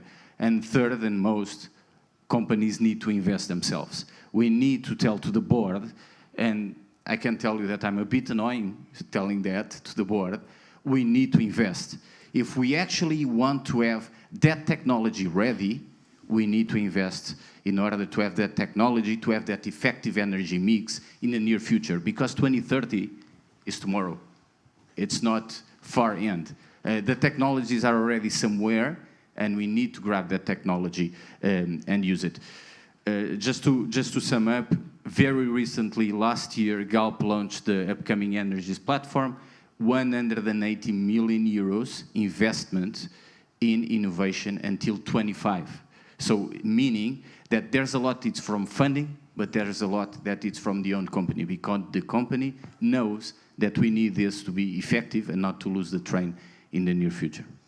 Mark, but could you just frame that type of approach and investment, and what does it mean for Galp to participate in CoLABS? Because by the end of the day, that's what we are discussing here. One of the things, and I'm going to give you a good example, it's the example of CoLabNet for CO2. Why? Because we've been involved for several years with this CoLab, and basically what happens is that we use this approach of the mixed funding and the mixed investment. First of all, there is an investment from the company in that specific CoLab, but then we used our means to find the right funding and the right investment. And José Carlos Lopes, we've been working together for a long time in order not only to find the right investment in European funds, but also some of our projects that we are addressing in Brazil. Why? Because these are R&D projects. Mainly, they need to be developed in Brazil, but technology is something that it's transversal, it's global, and technology transfer needs to be effective. And of course, there is always the opportunity to make these regulations work in order to develop the technology. This is just an example on how agile we try to be in order to make the CoLABS and the mission of the CoLABS work in the end of the day. Thank you very much. I don't know if anyone else wants to comment on this. One comment and also a story. Okay. The comment is we don't have to compete. We are competing. Okay. We are running out of time, so we have to compete. We have at least to compete with the time, but also with competing, creating solutions, and those solutions, they have to be competitive. Okay, so we are competing all the time. I understand that it's not competing between ourselves, but at least with time, we are competing. So I think it's, and from my interpretation, that was the idea of CoLABS, independent of this CO2 problem that nowadays we are really facing, okay? We're just starting at that time. But the idea is that the CoLABS, they don't have to be another university. They have to be something else, okay? So we are competing. At the end of 5 years, we're going to renegotiate our contract with the government, right? So we have to compete with that. That's the first thing. The second one, do we have enough money to do what we want to do? About 6 years ago, a very good engineer at Galp understood, he was a mechanical engineer, I'm a mechanical engineer, he understood why our technology was very good on capturing the CO2 into water. At a certain point, he raised the question, can you make GTL, gas to liquid, can you make synthetic fuels with this device? And I said, well, it's going to take a week. I'm going to go back to Lisbon in 1 week, and I'll give you an answer. So I went back to my office, okay? And I knew how much money you need to produce a reactor that produces GTL. It's not the reactor, it's the technology, it's the process. And then I went to, I knew at that time that there was an English company, Cambridge Catalyst, that was acquired by Abramovich. I think this was in 2012 or something like that. Abramovich, the owner of Chelsea, okay, that's strange, right? And he had started a major project, industrial project, for developing a new reactor that will be a compact reactor so that people, they could use the stranded reserves of natural gas and transforming it to liquid and avoiding this, the construction of pipelines, all that stuff, okay? Then I looked to the company itself. I sum all the losses of the company. At that time, I think it was 40 or 50 million euros that they had already lost. Nowadays, they have lost 100 million, but they continue. So creating new processes is not something that you can do it just with the funding or the investment in a CoLAB. It has to be a much more major effort in terms of society. Yeah, just a note about funding. I think funding is much more, it's much more than getting money for the investments. Funding, it's a first step to understand if the idea is good. If you don't get the funding, there is a bad sign that you probably have to think about the idea. So you can get funding from lots of different sources. You can have venture corporate funding, like getting money from Galp or other company, or you can get from venture capital for investment funds, or you can get from public, etc. But if you don't find anyone that gives you the funding for your investment, it means that no one is valuing your idea. So just this is not just getting money, but this is a very important sign for your decisions. That's the other. Thank you very much, Egbert. We know that we have huge challenges in the energy transition, of course. But what do you think the role of the CoLABS will be in that transition? What are the main challenges they are facing, especially in terms of roadmaps and bearing in mind we have different maturity in these CoLABS?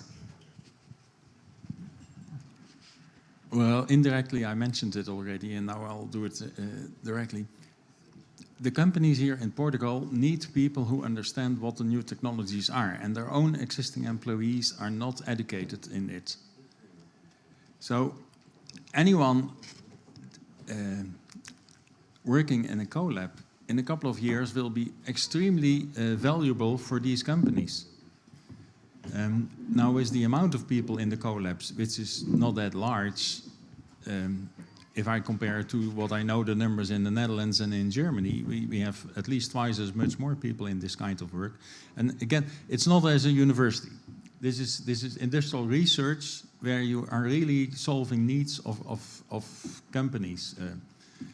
But people who are experienced in that one, again, they will be needed in the companies in the next coming years because they don't have them themselves. They can recruit them from the CoLabs. So the major challenge for these CoLabs is not only to deliver solutions and don't try to deliver a solution for everything, but focus on those things where you're really good in and where you can make a difference.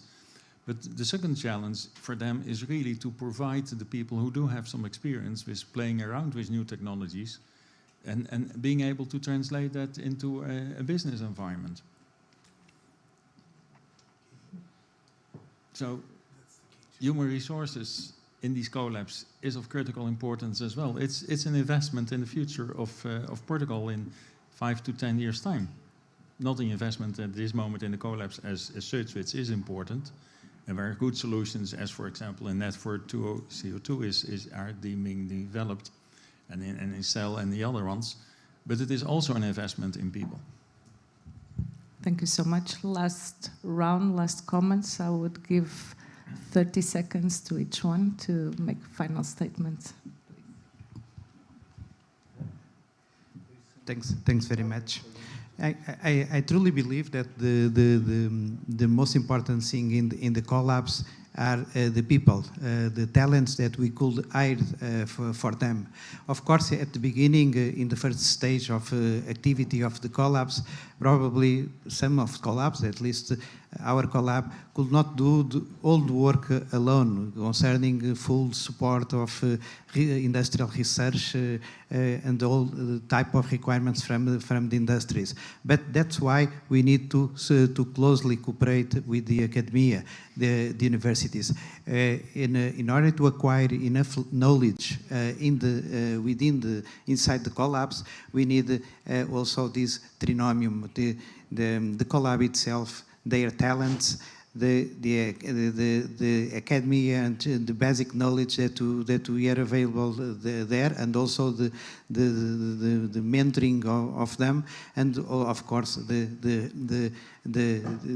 and for us to be close to the market and to close to the private companies and what are their needs. So this trinomium is quite important. Well, 30 seconds, I think.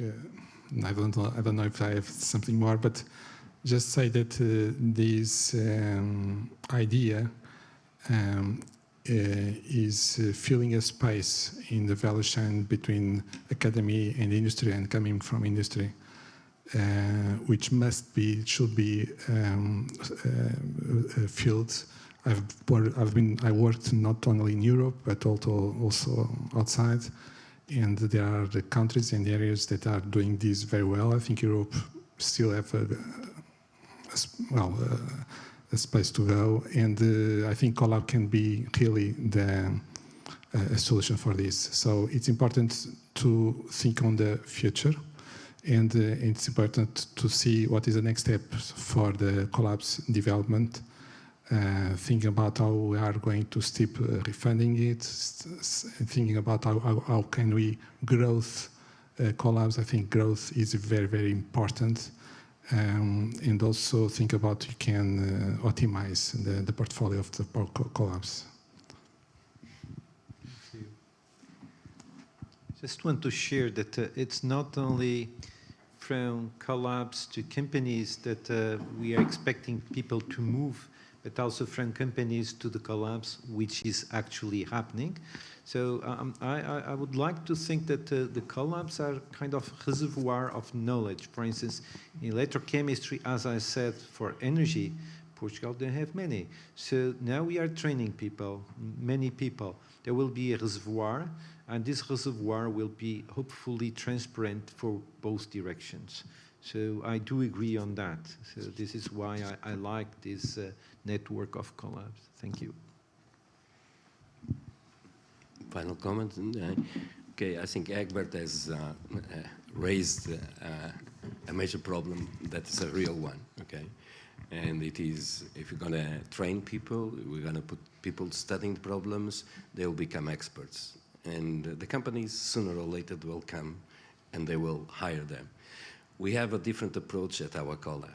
Okay, our CoLAB has the approach that if there is something that is commercialized, then we'll make a spin-off.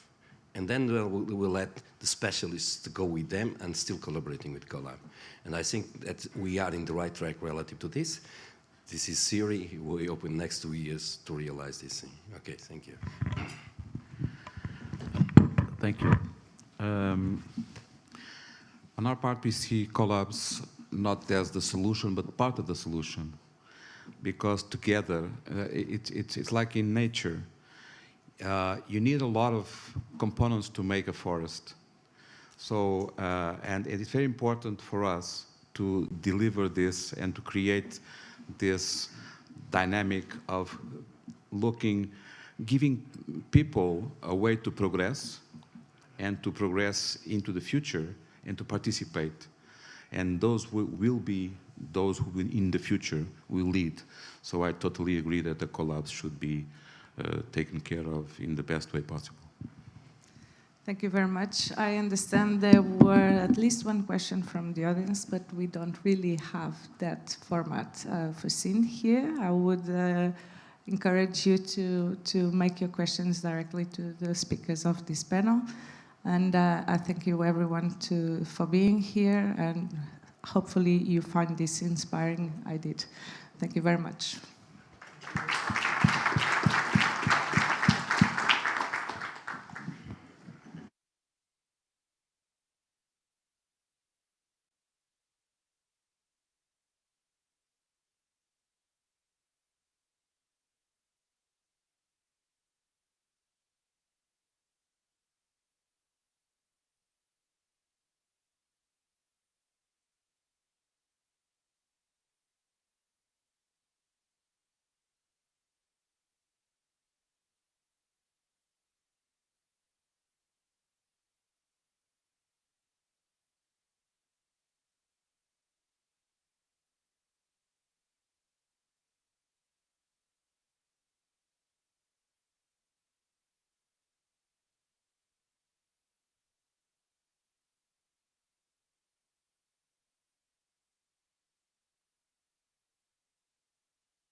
Is it yes?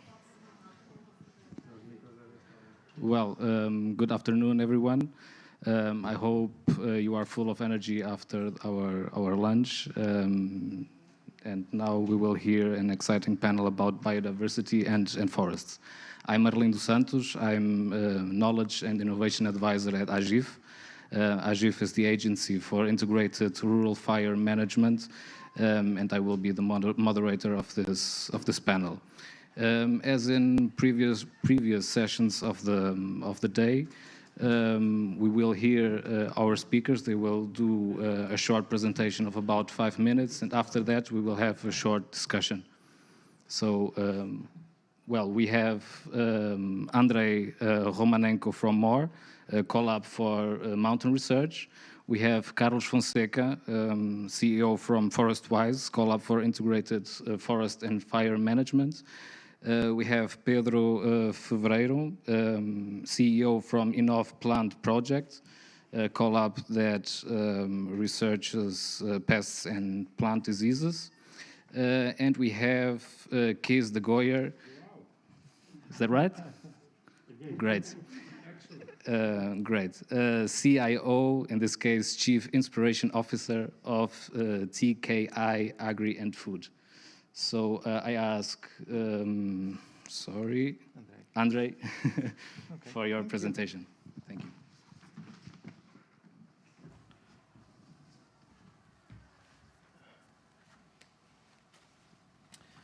Good afternoon, everybody. I hope everybody is fine after lunch. We are almost on time. So my name is Andrei Romanenko. I'm the Executive Director of MORE, Collaborative Laboratory for Mountain Research. And so I would like to say that our CoLAB is a very multidisciplinary CoLAB, and we would be fine in many of the sessions existing today. And I would like to make a very brief presentation of what we do and how we work.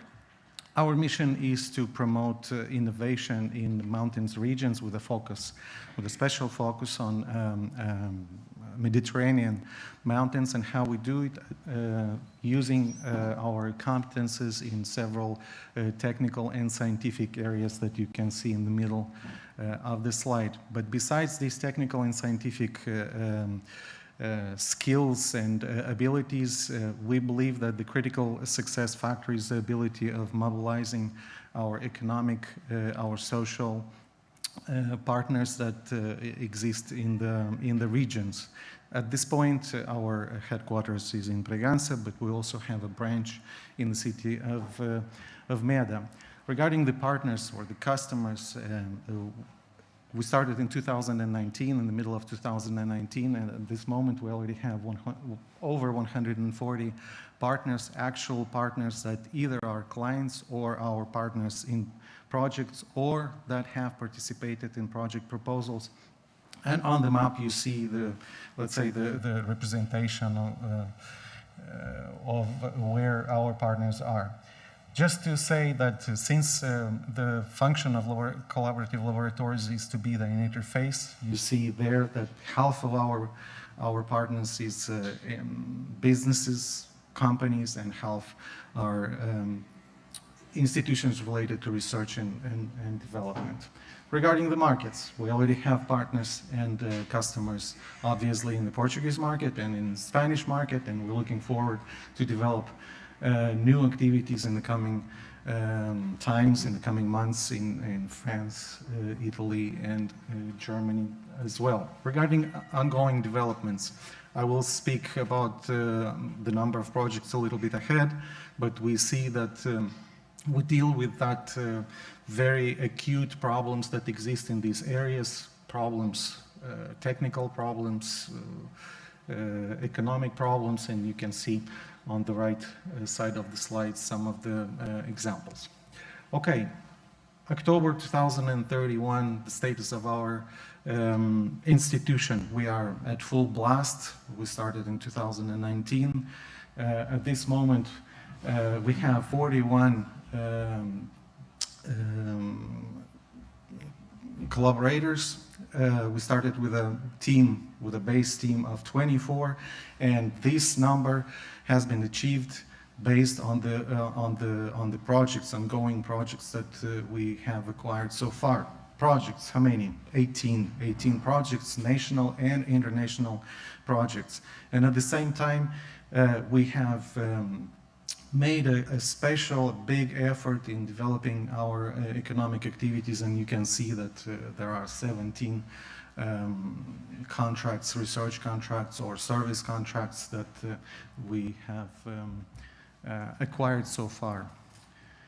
Regarding the financing, you can see that for now our main source of financing is the base funding. However, more than 1/3 is already competitive funding.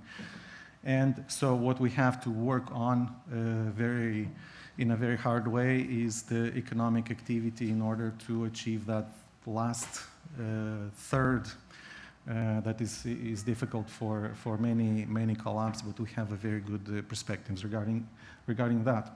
The source diversification, you see that regarding the projects, most of our projects is from PE 2020 program, so that means that all of these projects are focused on the interests and needs of companies, because it's obligatory to have a company in those projects.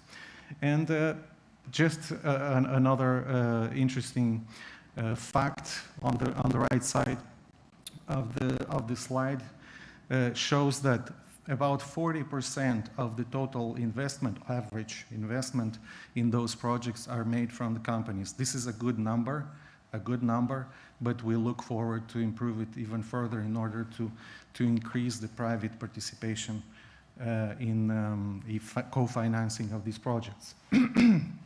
Challenges and opportunities. A very short-term challenge is the knowledge and transparency of the base funding process for our teams. This is extremely important, and this is something that is affecting not only more, but I'd say all the 35 CoLABS. Regarding the opportunities within 6 months, obviously there will be an economic recovery, so we need to be part of it. We have participated in many applications for the resilience and recovery plans, so the results will be coming out, and we look forward to starting our participation.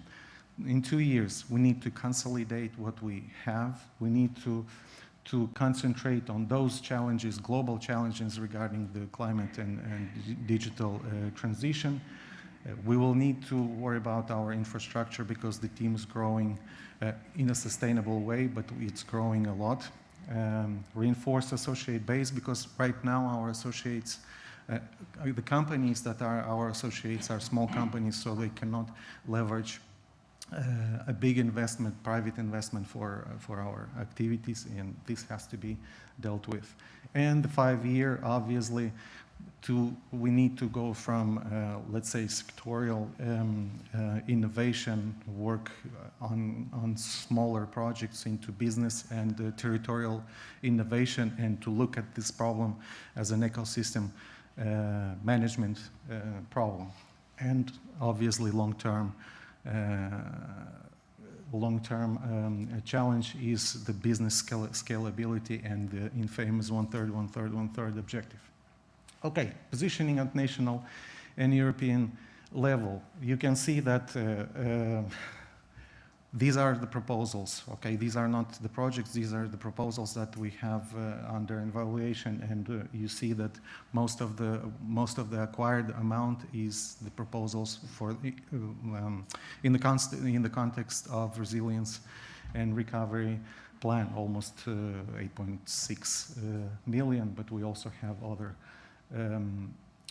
sources. What I would like to say about the PRR is, besides the important fact that we've been able to acquire this, we've been able to develop applications, proposals for this amount, is that we've been able to mobilize private businesses to participate in this. We were able to show the benefits of this program, and we've been able to also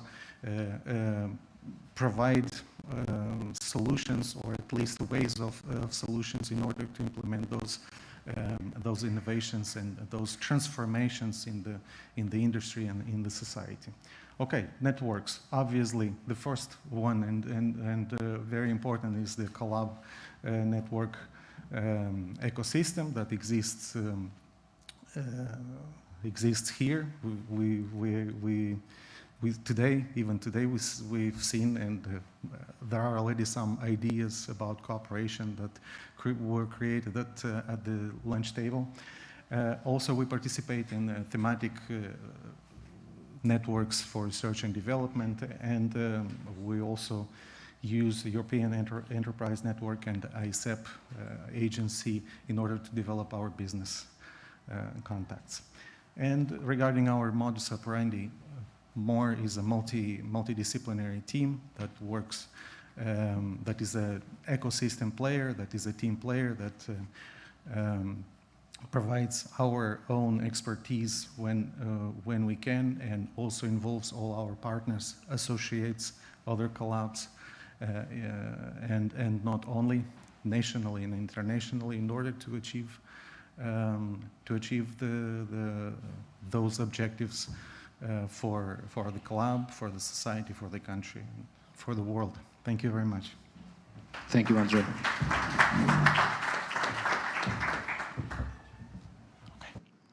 Carlos, if you mind, we'll try to recover some time since we started later.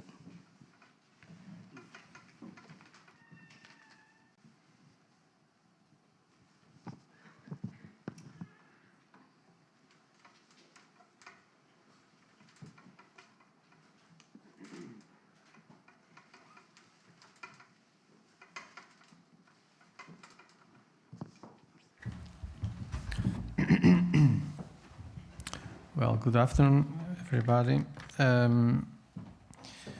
First of all, I want to thank the invitation from Annie and congratulate Annie and FCT for this meeting, for the second meeting of CoLABS. And of course, for me, it's a very important day because this is also my home. So it's good time to back home again today, and I want to thanks to my university, all the job they did to settle this event. A special word to my team, to Alexandra and Raquel, and a very special one to my former board president, Professor José Manuel Mendonça.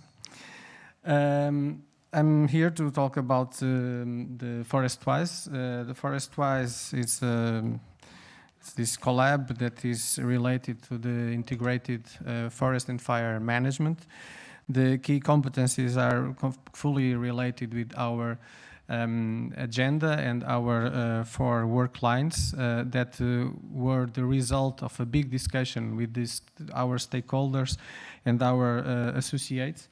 And the main areas of the competencies are related with forest management and fire management, of the risk management, the circular economy and the value chains, and the people and policy. So all our projects are in line with these main areas, and of course the achievements, the new technology achievements, are also related with these projects, with these lines. Most of them are related with the LiDAR, with this technology that we use to monitor the forest and to prevent the fires. Some new experimental trials that also come up from our projects, new digital technologies, and some new equipment that we use mainly for forest operations.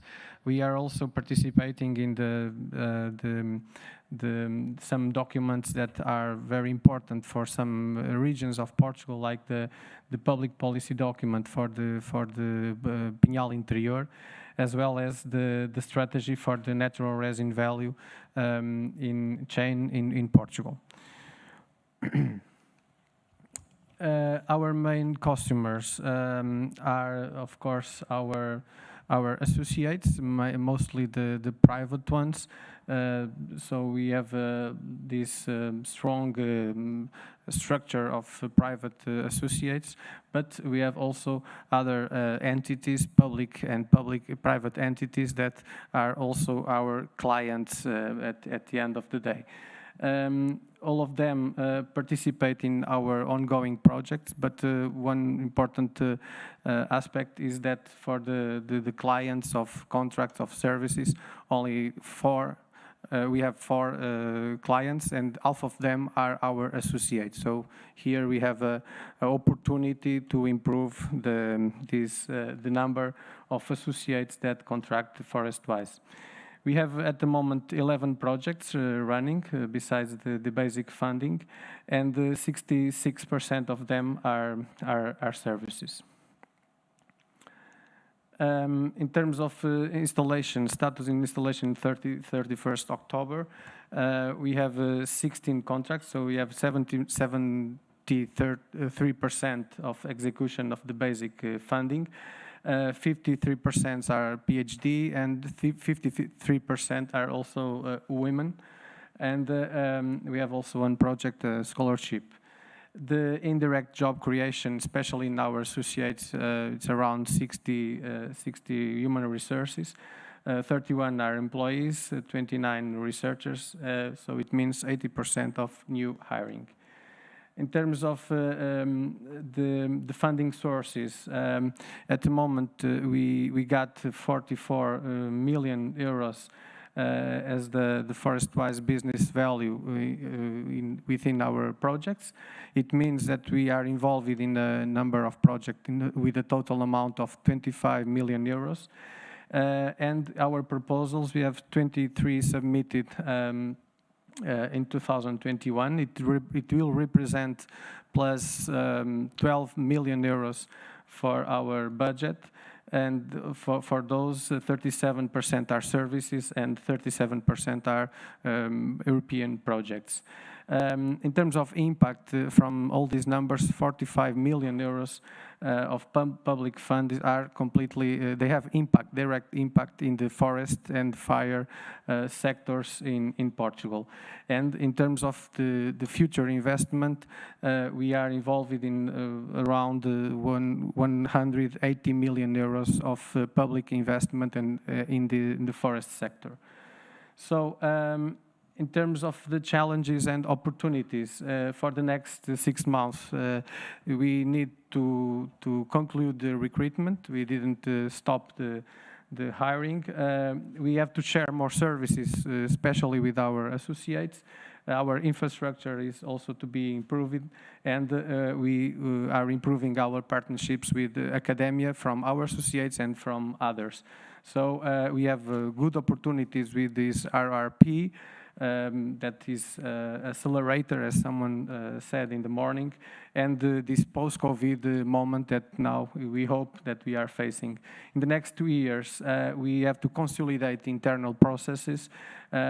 Probably we will accept more companies as associates, and we will improve the professionalization of the project management. In terms of opportunities, we have this Green Deal opportunity that we have already some projects funded by Green Deal, and sustainable development of low-density areas. That is one of our focus, because forest is mostly in these areas. In the next 5 years, in the long term, we want to consolidate international partnerships. We achieve this financial sustainability as all the others, and we want to also develop the careers in terms of forest-wise human resources. As we know, forests are being and more important in terms of international politics, and the COP26 is a good example of the importance of the forest. In terms of positioning at national and European level, just to tell you that in the RRP we participate directly as leaders in 2 big consortium. One was related with the natural resin sector, with 39 partners and a huge a total amount of 28.5 million euros. And the other one that is Transform, it's a mobilizing agenda that includes 51 partners, Portuguese partners, and the total amount of this application is 150 million euros. In terms of Horizon Europe, we are involved in several applications, in 7 for the Green Deal and the other 2 with the Northern Europe universities. One was already approved, and in terms of networks, we already belong to the Copernicus relays, and of course we are improving our relations with other international and national networks. We have more than 70 partnerships, especially international ones. Thank you very much. Thank you, Carlos. Pedro, please.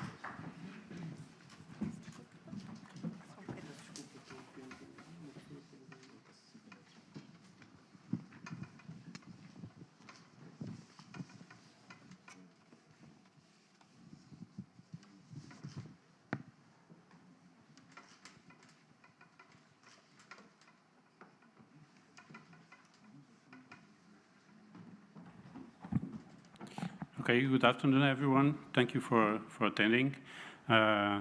Also, as my other companions, I would like to thank Annie and also FCT for this opportunity. And I'm just starting now. So I have to present Inoff Protect. Inoff Protect, sorry, let's see if I can, no? Okay. So we have this idea to develop new, innovative, bio-inspired products and services to protect crops against pests and diseases.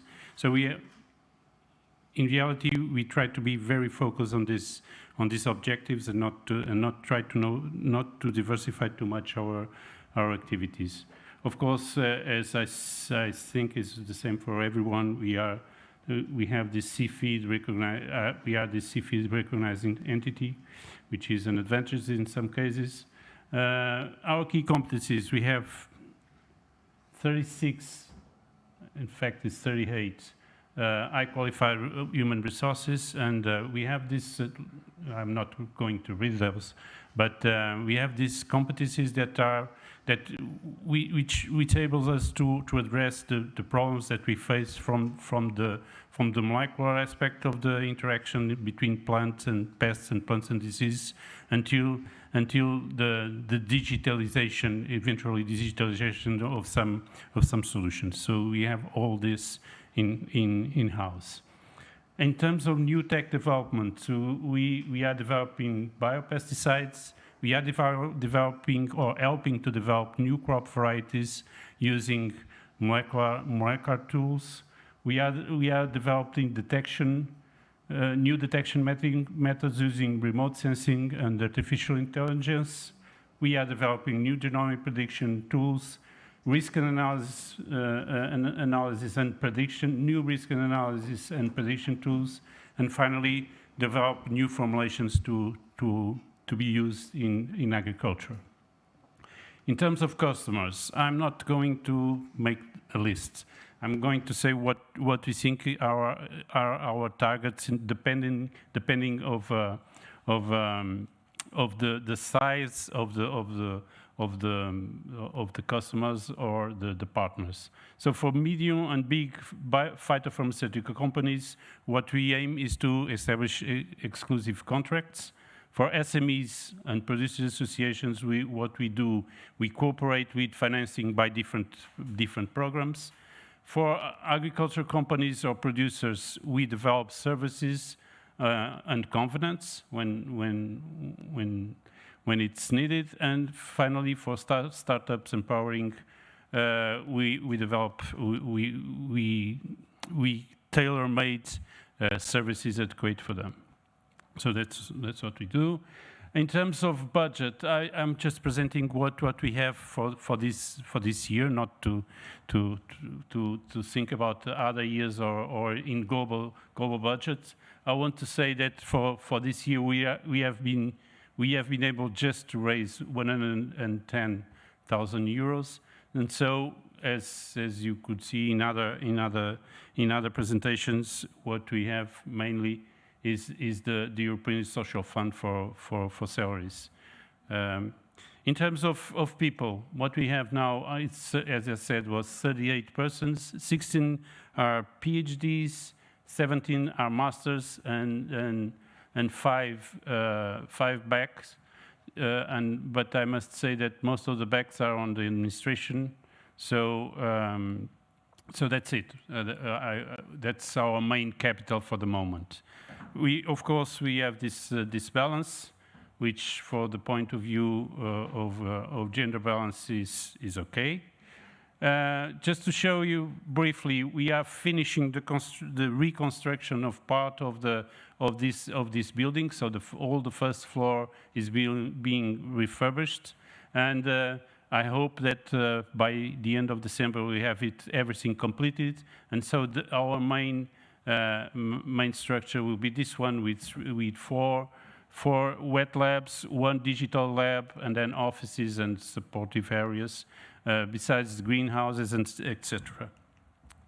So our main challenges and opportunities, our main challenges. The main challenge is, as you may understand, especially in our primary sector, is to attract financial support. The second one is to work with reimbursements, which it's not only about the human resources payments, but it's also related with some programs where we have, for instance, this PRR agriculture, which some of you should know. We have this problem that we'll have every 6 months we have a reimbursement, but in the meantime we have to make investments. The third challenge is to develop a consolidated the Enough Plant Protect brand, because this is paramount to attract customers. Our main need is to adequate structures to work with quarantine and pest and disease. In terms of the 2 years and 5 years challenges, we have to have the headquarters operational, increase the Horizon Europe applications, have the salaries guarantee, and this is something that we have to discuss, and I hope we can discuss in this meeting, and duplicate the contracts with customers. The second year is to match the 1/3, 1/3, 1/3, and have a measured business plan. And finally, have 3 to 5 innovative products protected by year 5. Opportunities. We are already being challenged by customers. We are not already are customers coming to us, not us going to them. And we have, of course, all these programs, and we have this particular perspective that we are exploring already, exploring sea life and products for agriculture applications. I'm not going on some of present customers. Positioning. We have been very active at the PRR plan, and so we are involved in 1, 2, 3, 4, 5, 6 for the industry, and then 1 already prepared for agriculture, but we have also 2 more in the way, and then all the other programs where we can fit. We are developing the ideas.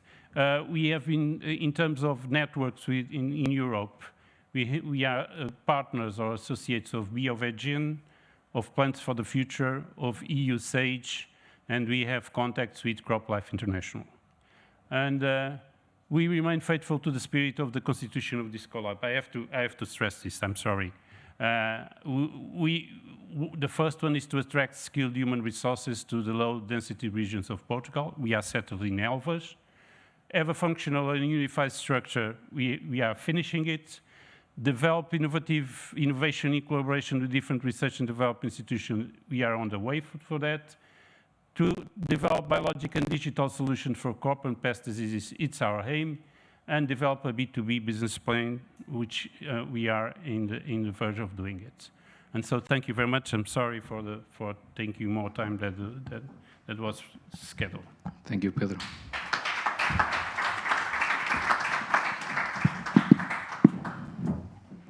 So moving on to our discussion, I would like to begin with keys.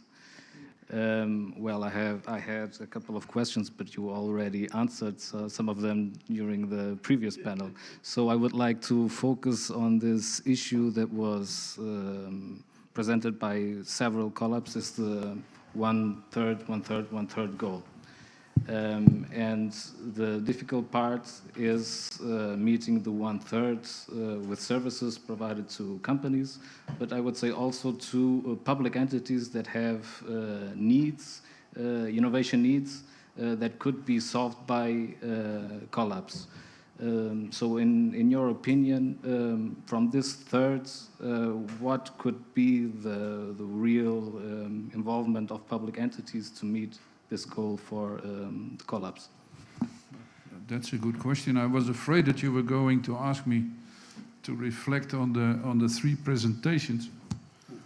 And then I have to confess I am just a humble engineer from the Netherlands, also called the lowlands. So the things that we call a mountain would probably, in Portugal, not even be called a hill. So on the needs of mountains, I know nothing. Coming back to the 1/3, 1/3, 1/3, it is indeed the Fraunhofer model. There are areas also presented here where the needs emerge from a collective good. And then I think to ask, in some cases you actually talk about farmers, like the one with the typical pear from Portugal, the growers, you can't ask them for money to do work on the pest. You can maybe, Pedro, but I'm an admirer, so if you manage, it's even better. The quality of the soil, the fire resistance of the forests, there simply is no 1/3. And then you could be a bit more flexible in saying, okay, the 1/3 base funding is there, and the other 2 1/3s can be flexible. And I would really encourage FCT to accept that. From other public funds, obviously, because somebody has to pay the bill. Yes, of course. But I would say even the budget that public entities have could be spent on innovation. And this is something that we still don't have. In my opinion, we should. and sure. Instead of going to University A or B, they could have access to an entire innovation ecosystem through CoLABS. So now my questions to the three of you is how do you engage companies and public entities to deliver services?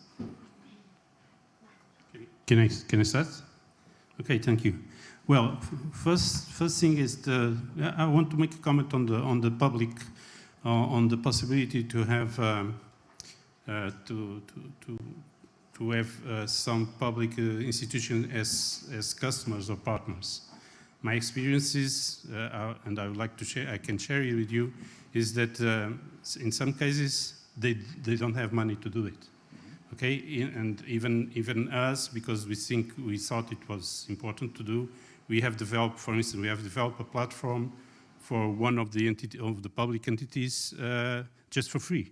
Just because we have the competencies, so we developed the platform for them to manage something that is important, which is the following of the Xylella fastidiosa spread in Portugal, and they didn't have any digital way to do it, and so we developed it for free. So and this is because they need it and they didn't have the money for doing it, and we did. So, to say that the public will be the best way to manage this, I will not say. I don't know. What I'm sure in the primary sector is that we really have to be able to engage different actors, different producers, companies, etc. To understand that if they want to address the greening deal. The European Greening Deal, they will have to invest. And that's one of our aims, is really to make them understand that they have to put money on it.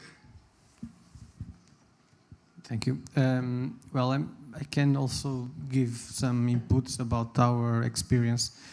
In the morning, someone told here that is a question of time and money. And this question, good remark, and this question about the associates, public or private, in my opinion,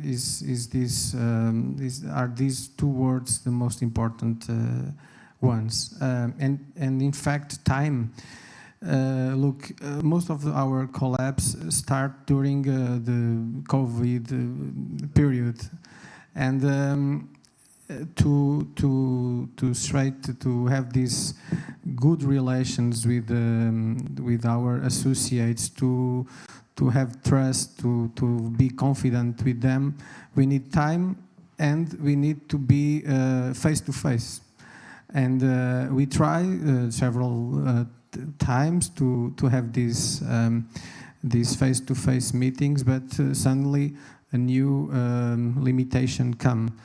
But even with this, with all this limited process, we were able to get some of these contracts. As I presented, we have at the moment 4. And 3 of them are from public entities. One is exactly AGIF, the agency that you represent. And you look, I hope, into the Forest-Wise as the opportunity to have solutions, to have an answer to your needs. And the others are ECNF, the National Agency for Nature Conservation and Forest. So another institution like that a public institution that look into the Forest-Wise as an organization, an interface institution that can give answer, can give good results to their needs, to their proposals. So I think that in fact we have we need to diversify the funds, but for that we need time. And I can tell you that in the last 3 months we were able to establish the first contract with a private company, our associate, and I'm sure that in the next 6 months, half a year, we will have more and more contracts, because it's a question of trust, a question of confidence, and we now I think we have conditions to have these meetings, these personal meetings, and of course it's also a question of recognition, and our involvement in these RRP consortiums. That was a very hard job, but at the same time very, I think very good. The result, at least for the application, gave us a position that that is recognized by the companies, and I'm sure that it will change the way that they look to us. Okay, I would like to mainly agree with my colleagues of the panel, but I would like to add that besides time and money, it's also a question of attitude, and attitude is extremely important for our organizations, and this what has allowed us, at least in our case, to be able to develop new relationships with companies and with public entities as well. I'd like to say that we have to be very pragmatic with companies. When we go to speak with companies, we have to take with us at least a pre-proposal, a pre-value proposition, in order to speak with them about things that trouble them, that is a pain for them, or that is an opportunity that they may lose, and they may realize it, that they have this opportunity, or they may not even realize that there's such an opportunity. In this case, we have to say, okay, for companies of the same industrial sector or economic sector, the problems are these ones, and the solutions that exist are these ones. And we together with our research and development partners, can do even better. So it's a question of attitude as well. Regarding public entities, actually they are they may be a pretty good customers and partners for projects if we work with them the right way. For instance, one of our technical and scientific group is related to tourism, heritage and well-being, and this group has been very successful with local governments and municipalities in service contracts. Also, we have to remember or keep in mind the new instrument that exists now, which is, I think it's called innovation contracting or pre-market contracting. The public, it's part of the public contract law that exists, and that allows to enter into partnerships with public entities in the area of innovation and of research and development as well, that is not on the market, which is the case for many of our CoLABS. Thank you. Okay, so you mentioned that this relationship between you and your customers is very important, basically to identify needs and prepare solutions for those needs. From your contact with the entire ecosystem, what are the main needs from your customers? Is it technological needs? Is it, for instance, a lack of knowledge in digitalization? What is your feeling? What are their real needs at the moment, the biggest ones? Okay, so I'll continue. Okay, our customer base is very diverse, and so some of them definitely have needs in digitalization, and the group of intelligent technologies has been very active with those customers and partners for projects, for development and innovation projects. Some other companies, smaller companies that we have either as associates or as very representatives of the region, of the regions in Trás-os-Montes and Valdecoa, they do not have their own research and development staff and capabilities, but they would like to develop some new products, and they contact us as well to develop a very specific thing, a very specific product.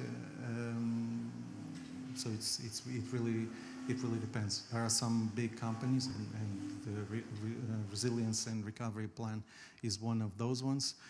They have their big agendas, or at least thoughts, and we help them to materialize those agendas and then make big proposals. So it's your mileage really varies.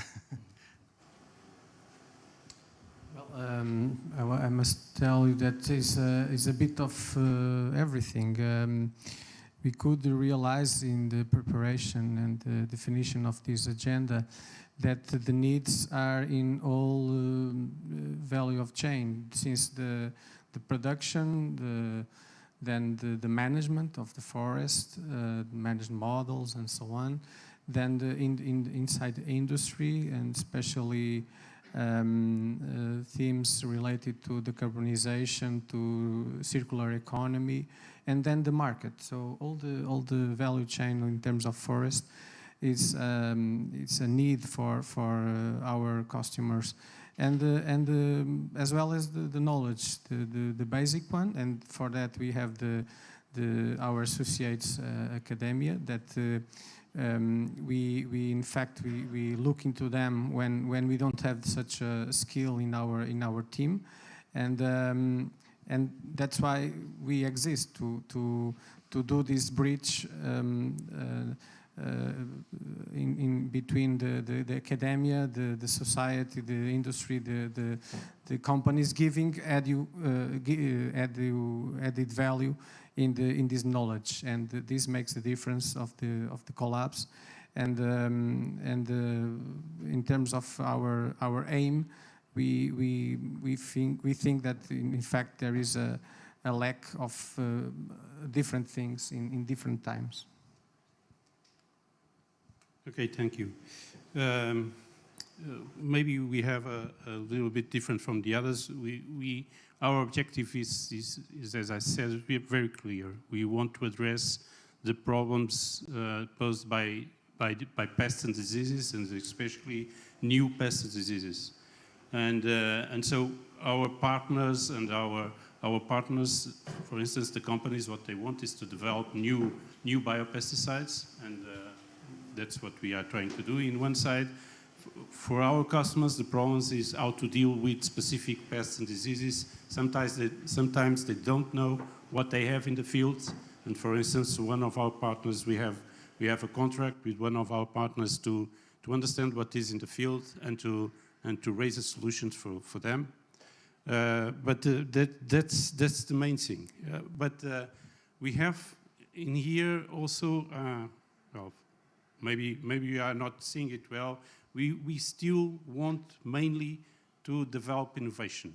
That means that this kind of trying to produce a service for a specific customer is for us a sidewalk, is not our main target. Our main target is really to attract financial support, to develop innovation that then we can value, and then we can negotiate with third parties, which is something that I want to come back to time. It's something that we need time for doing this, okay? And we also need time to attract besides our associates, to attract new partners that are willing to develop this kind of innovation with us. Okay, thank you. Keys. So I believe that all these needs and opportunities that the CoLABS identify should mold their roadmap. You, as a mentor, do you think that they are taking that in consideration by defining their roadmap based on their customers' needs?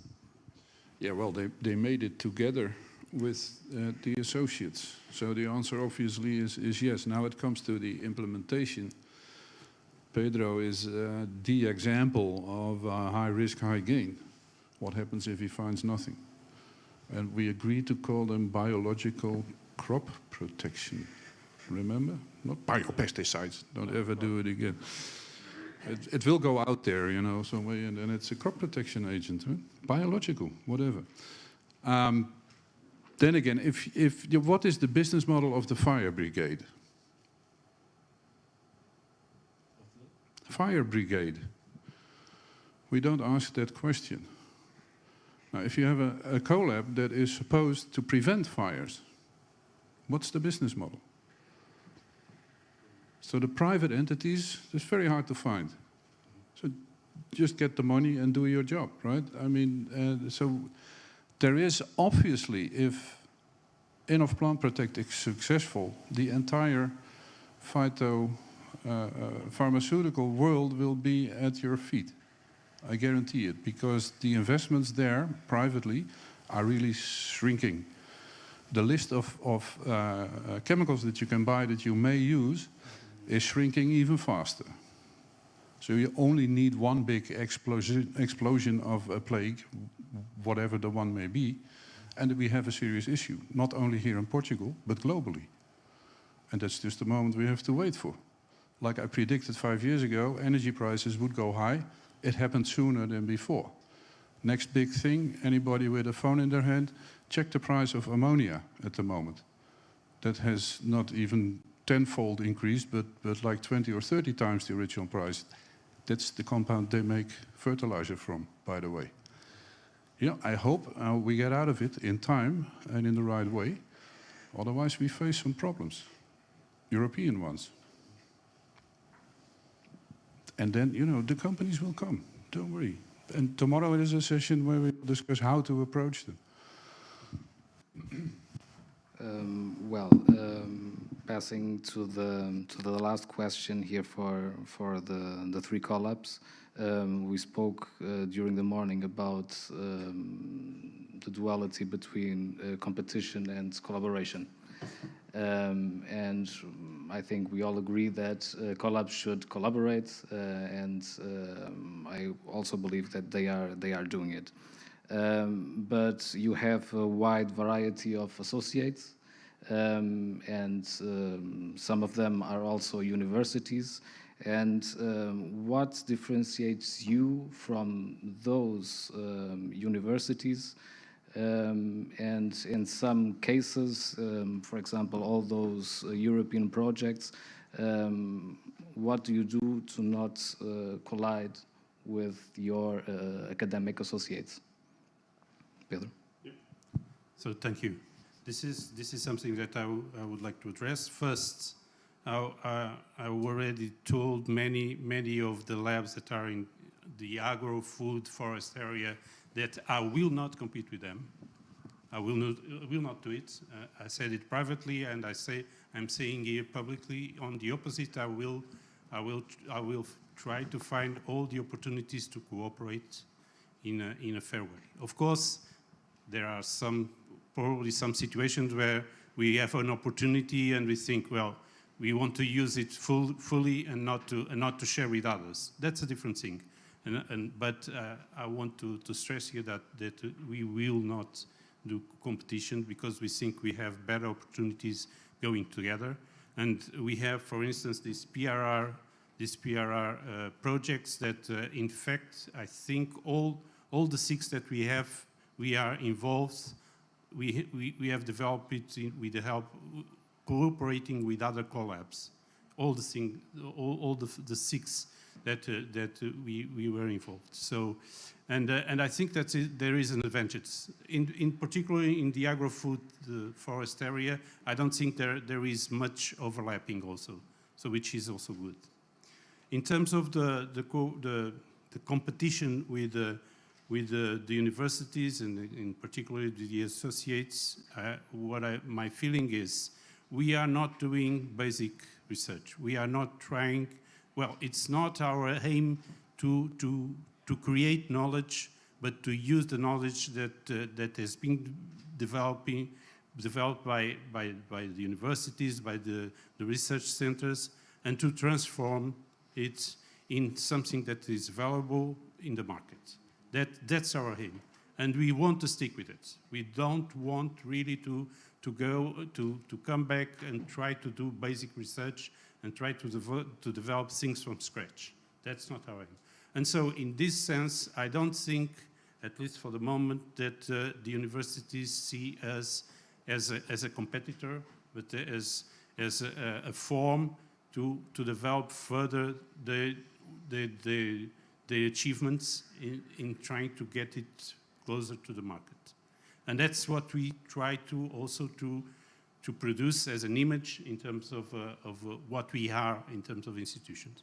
So there's something left, which is the associates, the companies.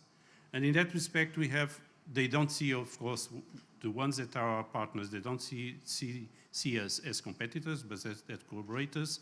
But we have, in some cases, some difficulties in trying to attract more partners and to make them integrate in the structure that is already established at the beginning. So we are trying to develop strategies to cope with that. But in fact, I don't think, in general, I don't see that competition will help us in any sense. Just an extra. Because last visit we had a vice rector there, and she put it very nicely, actually. Mm-hmm. She said, what you are doing is with your boots in the clay. Universities don't have boots in the clay. And the boots in the clay is a very famous saying in the Netherlands. So the tribe of people that actually want to make things happen and change things are not the ones doing fundamental science. That is not an argument to say we can skip fundamental sciences, don't get me wrong here, because you need them too. But going towards this nasty trajectory for actual implementation, actual seeing things happening, takes a different tribe of people. And what I see, the vibe is definitely there. All 4 of the CoLABS that I coach. So it's going to happen. You need different people. There was a hell of a job during COVID. You found them in remote areas. One area actually, Nuno can testify, has difficulty finding houses for the people. Can you imagine what a success that is? Huh? So it's all going on. Good. And you need this extra. Absolutely. Just to back to the words of the keys, that in fact this explosion that you refer previously is fully in line what happened with us Forest-wise, and with AGIF, because we are a result, we can say, from the 2017 forest fires, the year. After that, there was a collective consciousness about the importance of the forest, the importance of the fires and the destruction, the impact, and so on and so on. And it justifies our CoLAB, but also the Agency for Forest, Rural Fire Integrated Management. So I agree with you when you say that you need an explosion to... in terms of associates, what can I say? In fact, they compete before the CoLABS existence. The companies compete, the universities compete. So this is, I think this is not a big question. In terms of private companies, our associates, I'm sure that they look into CoLAB as an opportunity.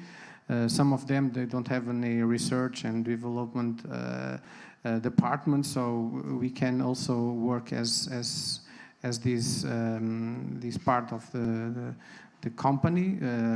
But other aspects, I can tell you by experience that the role of the CoLAB is much more than the transfer or co-research, or we have an easy way to get other institutions, for instance, political institutions or public institutions, or even some private ones that look into CoLAB not as a university, not as a private company, but an association of all of this. And this is very positive. I think this is very well seen by the society. And I'm sure, I have no doubt that there is a place, there is a space for CoLABS, and I'm sure that this model that is, I think that is in test still, will be for the future.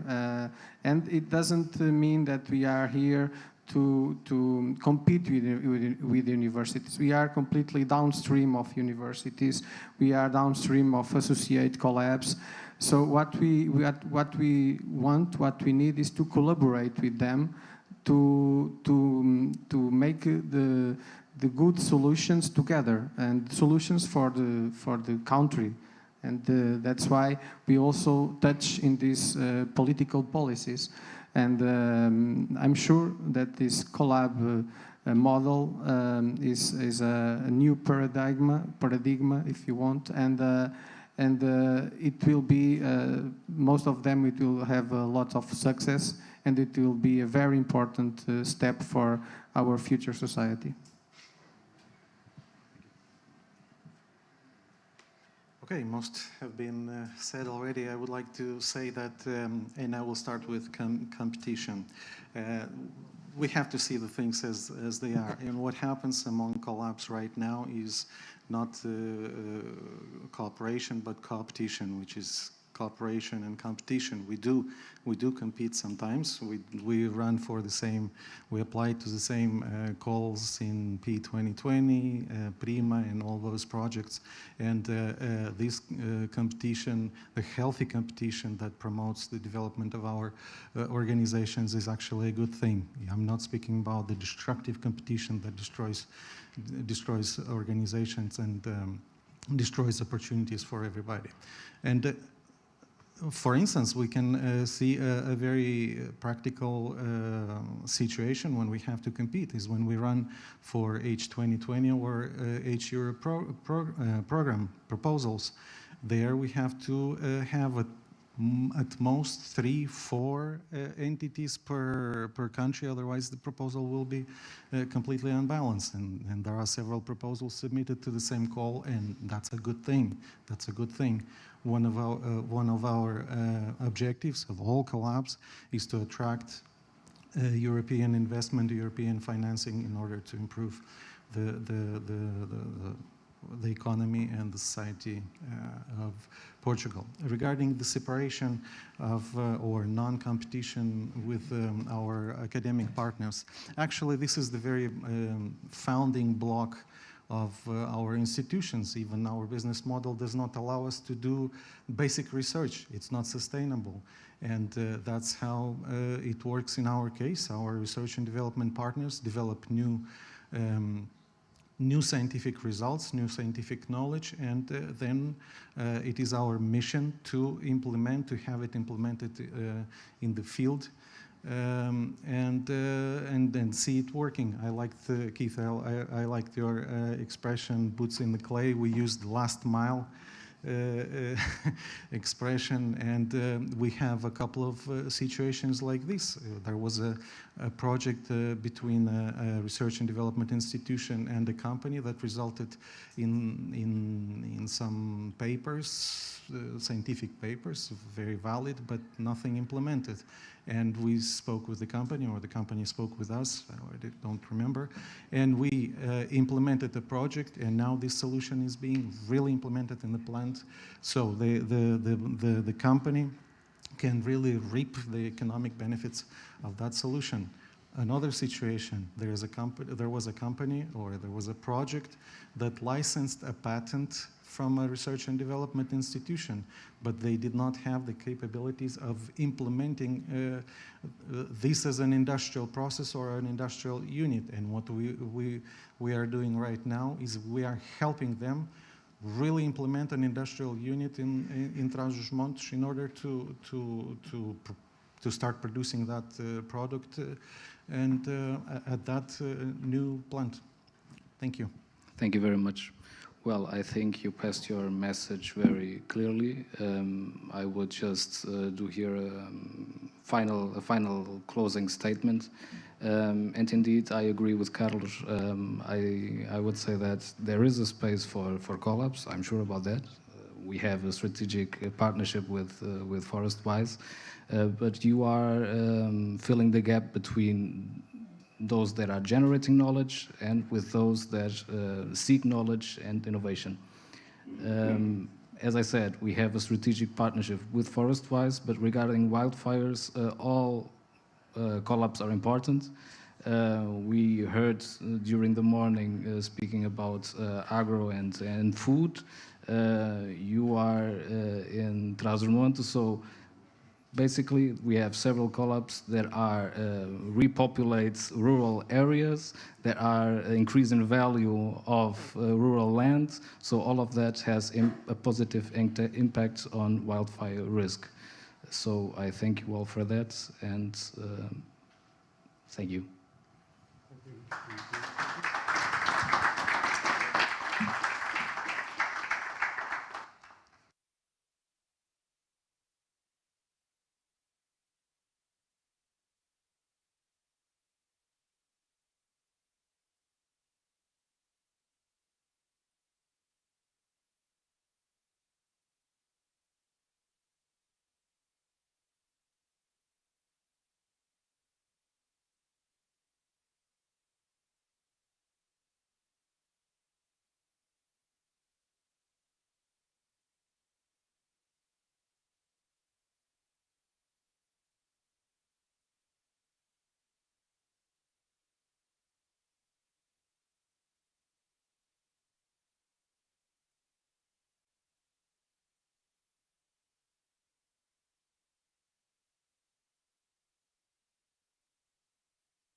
Okay.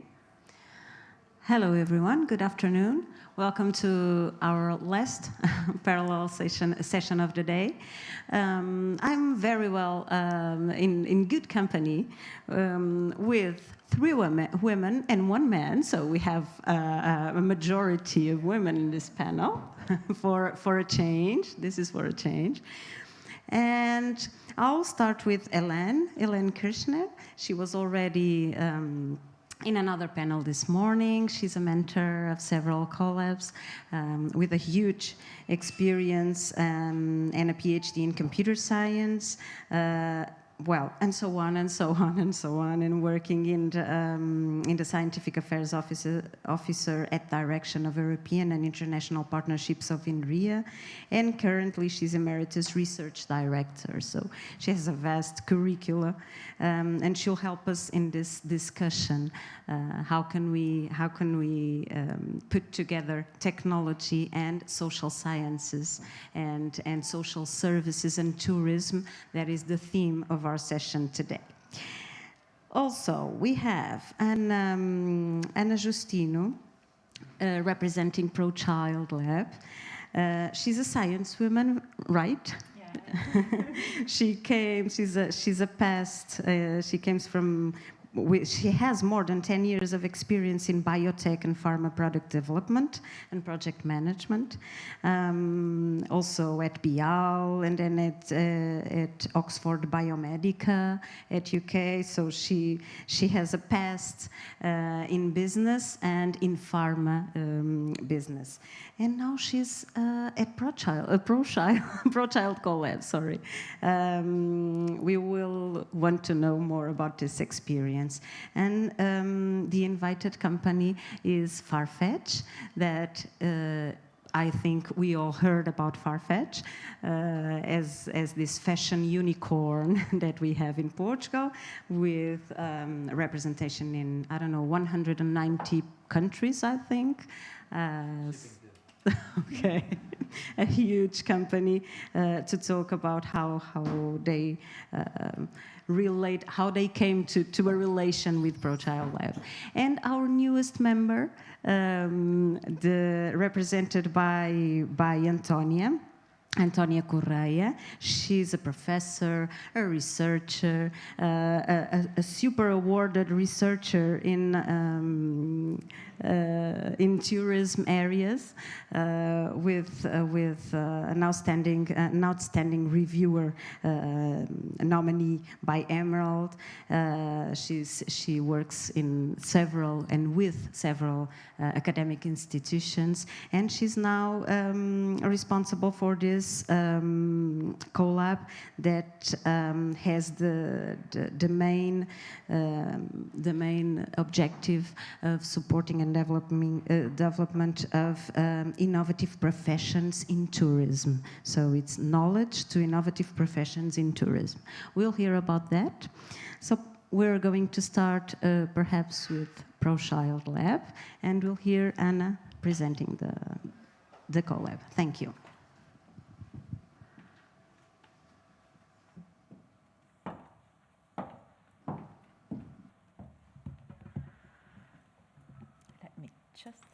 Okay.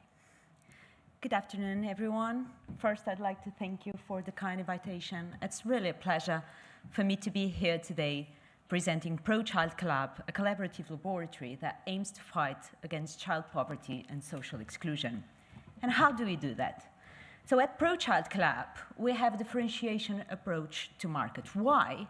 Because our market is competitive, with multiple players offering fragmented solutions to a target that actually needs customized approach, and that tends not to be price sensitive. And who are these guys? So the customers, the ones that pay, tend to be companies, municipalities, and government. But the end users, the beneficiaries of our products and services, actually tend to be professionals, families, and ultimately the children.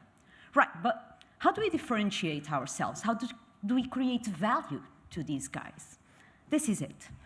Through the co-development of customized projects at the interface of social and technological development, which result in scientific validated intervention programs and scientific training and supervision to professionals, which is offered through our Pro-Child Academy, leading to knowledge transfer to society, which is also made through our Pro-Child Data Observatory and social media, and also resulting in scientific guidelines and recommendations to inform on public policies.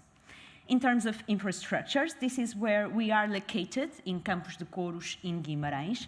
And as for financial resources, this graph depicts the evolution of our revenue streams, which account mainly from public funding, associate fees, associate direct funding, and sales of goods and services.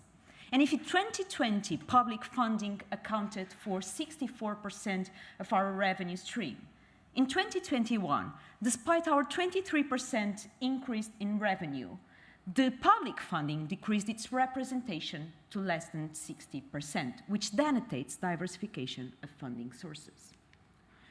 As for our workforce, currently we have 22 direct employments, 16 of each through North 2020 program, and they are truly multidisciplinary in nature. We have 8 doctorates, 13 masters, with 1 being an MBA and 1 bachelor, and we have already approved funding for 8 additional hirings. As for indirect employment, in 2021, we had more than 10 subcontracts and more than 150 indirect jobs created for projects in development with Santa Casa de Misericórdia de Lisboa. What about challenges and opportunities? Well, within the next 6 months, we can count with the positive externalities of our activity, which have been boosted by COVID-19. But also there is the increased demand for customized projects and the trend for social corporate responsibility with purpose. But this poses with a major challenge, that is scalability. Why? Because customized projects imply talented workforce, which is quite difficult to hire in today's war for talent reality and also has high labor costs. Within the next 2 years, we plan to have in-licensed products and services, and also Pro-Child Academy and Pro-Child Data has revenue streams. But we'll be faced with a major challenge related with the uncertainty of North 2020 next round of funding. Looking further into 5 years' time, well, our opportunities rely on our diversification approach and into our people to attain our mission. However, we need to be sustainable and to scale up our projects, because only like that we can have sustainable business model with a market-oriented approach and a consolidated international outreach. And speaking of this, in terms of our collaborations in new partnerships, we do not want donations or philanthropic actions, no. We want to create value with and to our stakeholders. And that's why, with the entities that are here listed, we have collaborative projects at the interface of social intervention and technological development. As for competitive calls, we are waiting for the results of these 5 calls here, which encompass Horizon Europe and the PRR. We have 2 agendas with the HCP consortium. And as for our international footprint, we have these 9 ongoing collaborations with reference worldwide institutions. And also, we have an ongoing project in negotiation with a big Portuguese corporate for projects overseas in Portuguese islands and Palops. And before I finish, which I am, I'd like to stress that with this strategic roadmap, we believe to be in the right path for placing children first, building stronger families, and coming up with more equal societies. And I would like to invite you to join us in doing so. So please feel free to reach me out during this meeting and to contact us through our website and social networks. Thank you so much for your time.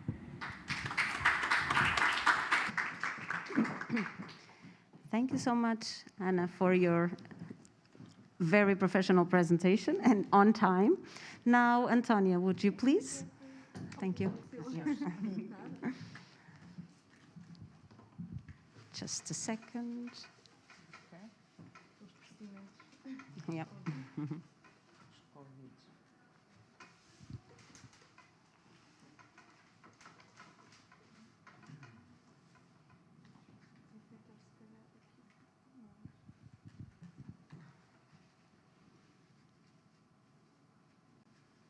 Okay. We're ready now. Good afternoon. I would like to congratulate the organization of this event. I realized today that I have a lot to do because I'm a newborn in this field and I need to work very hard if I want to reach at least half of you have now. But anyhow, let's see. Let's start. How it works.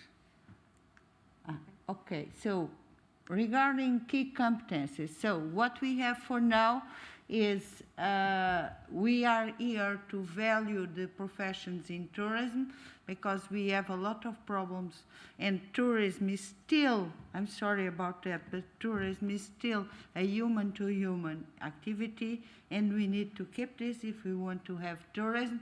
So we decide to split our activity in 3 axes: knowledge, employment, and sustainable competitiveness.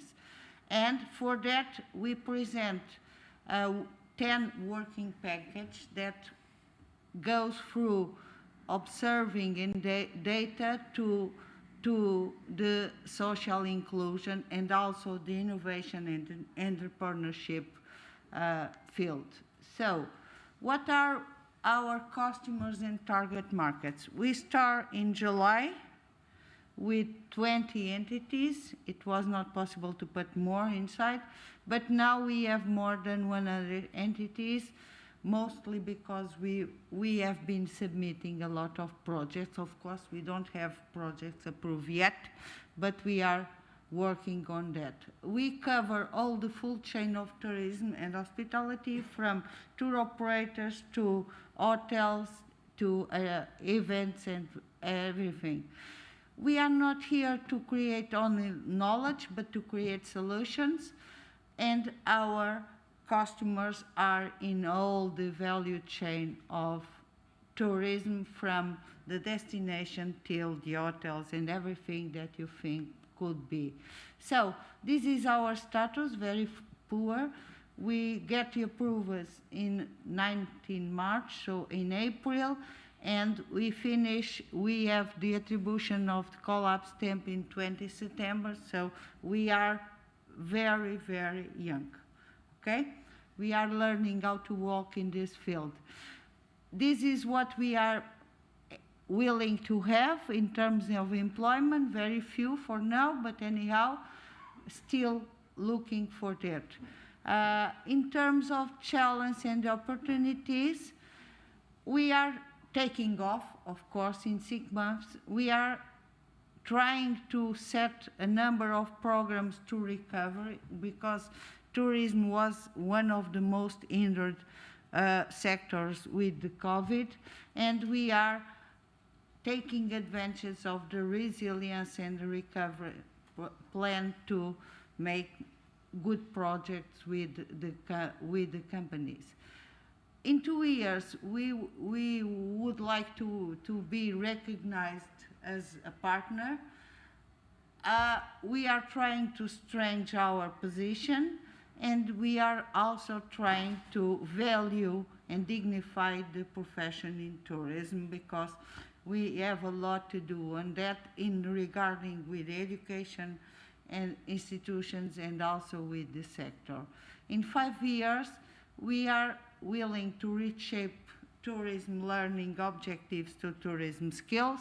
We are trying to have digital transformation and, of course, be one of the entities that all the people would like to work with.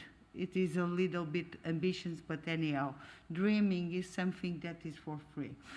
So in terms of and positioning, we were doing a lot of projects. We put 8 projects, and the first one in the 3 axes that we have: Force Team South, One Vision, Water PR Resilience Plan, another project to activate tourism in low-density regions in Portugal that are almost forgotten, and Transurb, that is to recover energy and plans, and also training framework that is an Erasmus plan and high performance, and we sign a protocol about high performance computing share to have more data and to create a digital platform that we are willing to have. So this is all the projects that we present, and I would like to thank you for listening to me. I know that I have a lot to do. I'm a very young baby, and I hope that you understand that what we were able to do is to deal with bureaucratic things and to submit projects in 2 months. We submit 8, but still we need to work a lot.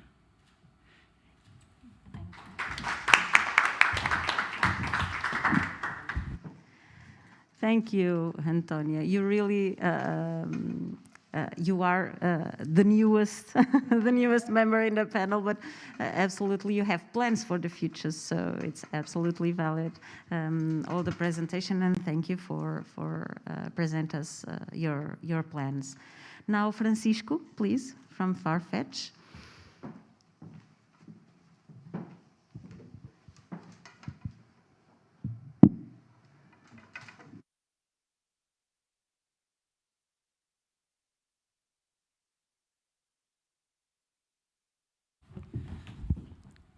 Good afternoon, everyone. It's a pleasure to be here. My name is Francisco Azevedo, and I'm an engagement manager from the people team at Farfetch. And today I'll be talking about one of the projects that I'm currently managing, which is the Wellbeing Project. And before explaining you how is this partnership with ProChild, I'll briefly talk about the company that I proudly work for. So Farfetch exists for the love of fashion. And we truly believe that the ingredient to be the global platform, technology platform for luxury, by giving voice to creators and creators and connecting them to consumers, it's empowering individuality. And so currently our group is made of Farfetch, so our luxury marketplace, but also by Browns, there is our iconic boutique in London, so a physical retail store. Also Stadium Goods, that is the world's premier streetwear and sneaker marketplace. And also NGG, that we acquired in 2019. That is the home of 9 luxury brands, including Palm Angels and Off-White, among others. And this, before explaining you how this partnership went, just an overall numbers of what is Farfetch and what is the global impact. So we achieved last year $3.2 billion in gross merchandise value, so the sales that pass via our platform. We have more than 5,000 employees spread across 15 offices in 10 different countries. We have currently more than 3 million active consumers, and we ship to more than 190 countries. And so now passing you to how we do things at Farfetch. So our values are in the corner, in the center of everything that we do. And this is very important for us because it's how we believe that we're going to deliver our mission. So we have values as be brilliant, be revolutionary, be human, think global, amaze customers, and even a Portuguese written value, todos juntos, that stands for all together. And this, I wanted to bring this to you because this explains how we do things at Farfetch, as this is in the center of everything that we do. And before explaining you what happened with Wellbeing Project, this has been an important focus for Farfetch for a long period of time, but due to all the pandemic situation, it was something that we decided to take in a project approach to ensure its development and care. And before even starting, we wanted to settle our commitment of what is well-being at Farfetch. And that's how we came up with this statement that focused on empowering our people to focus on their human development, building a foundation for a sustainable life with purpose. So we truly believe that this well-being project, it's bigger than Farfetch. So we want to plant this well-being seed in each and every one of our Farfetchers so that they can influence the communities and organizations beyond Farfetch. That's exactly the second part of our ambition, which are two separate parts but complementary. So we want to focus our people to thrive in their individual journey through life, but also we want them to leverage on what we learn, on what they learn about well-being, so that they can inspire other communities beyond Farfetch. And what we needed also to do, because we cannot act on what we cannot measure, we decided to measure the well-being pulse of our people. And that's how it came up, the partnership with ProChild. So in April this year, we decided to launch a longitudinal study that aimed to get data about well-being, so measuring this well-being pulse of our people. And we decided to have an holistic approach to this, as we are very complex beings. We wanted not only to focus on individual instruments and measuring things that are more related with individual, things such as measuring the general well-being, depression, and anxiety, but also measure the impact of work and our people, and then that impact as they are part of a family and they have a context outside of their work. That's why we also decided to measure the burnout, psychological safety, work-life conflicts, remote work impact, financial well-being, and parental stress. And this study was conducted in a partnership with ProChild because we wanted to have an external entity that had accredited therapists, accredited professionals, because due to the nature of this study, we needed people that could have this study being completely confidential and anonymous. That's why we didn't want to do it internally, and we searched for an external party to support us on this. We launched this study, the first phase in April this year. We already launched the third phase last month, and this study was a global study conducted across all Farfetch, and in each one of these phases, we counted on around 2,000 people participating in this study, which were numbers absolutely fascinating. And this, why did we do this? Because we needed accredited professionals, that's how we counted with ProChild, but we needed this data and insights to better support our people and to launch well-being initiatives that were targeted to our specific needs. And currently, we are now in the third phase, like I told you, and we aim to have this fourth phase in April next year, exactly 1 year after the first phase.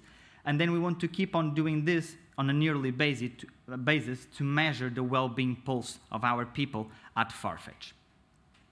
And this, why? Because only this data, we can only act on what we can measure, and for that we need this data and insights. Because, as what we typically say at Farfetch, we want to do what's never been done. Thank you.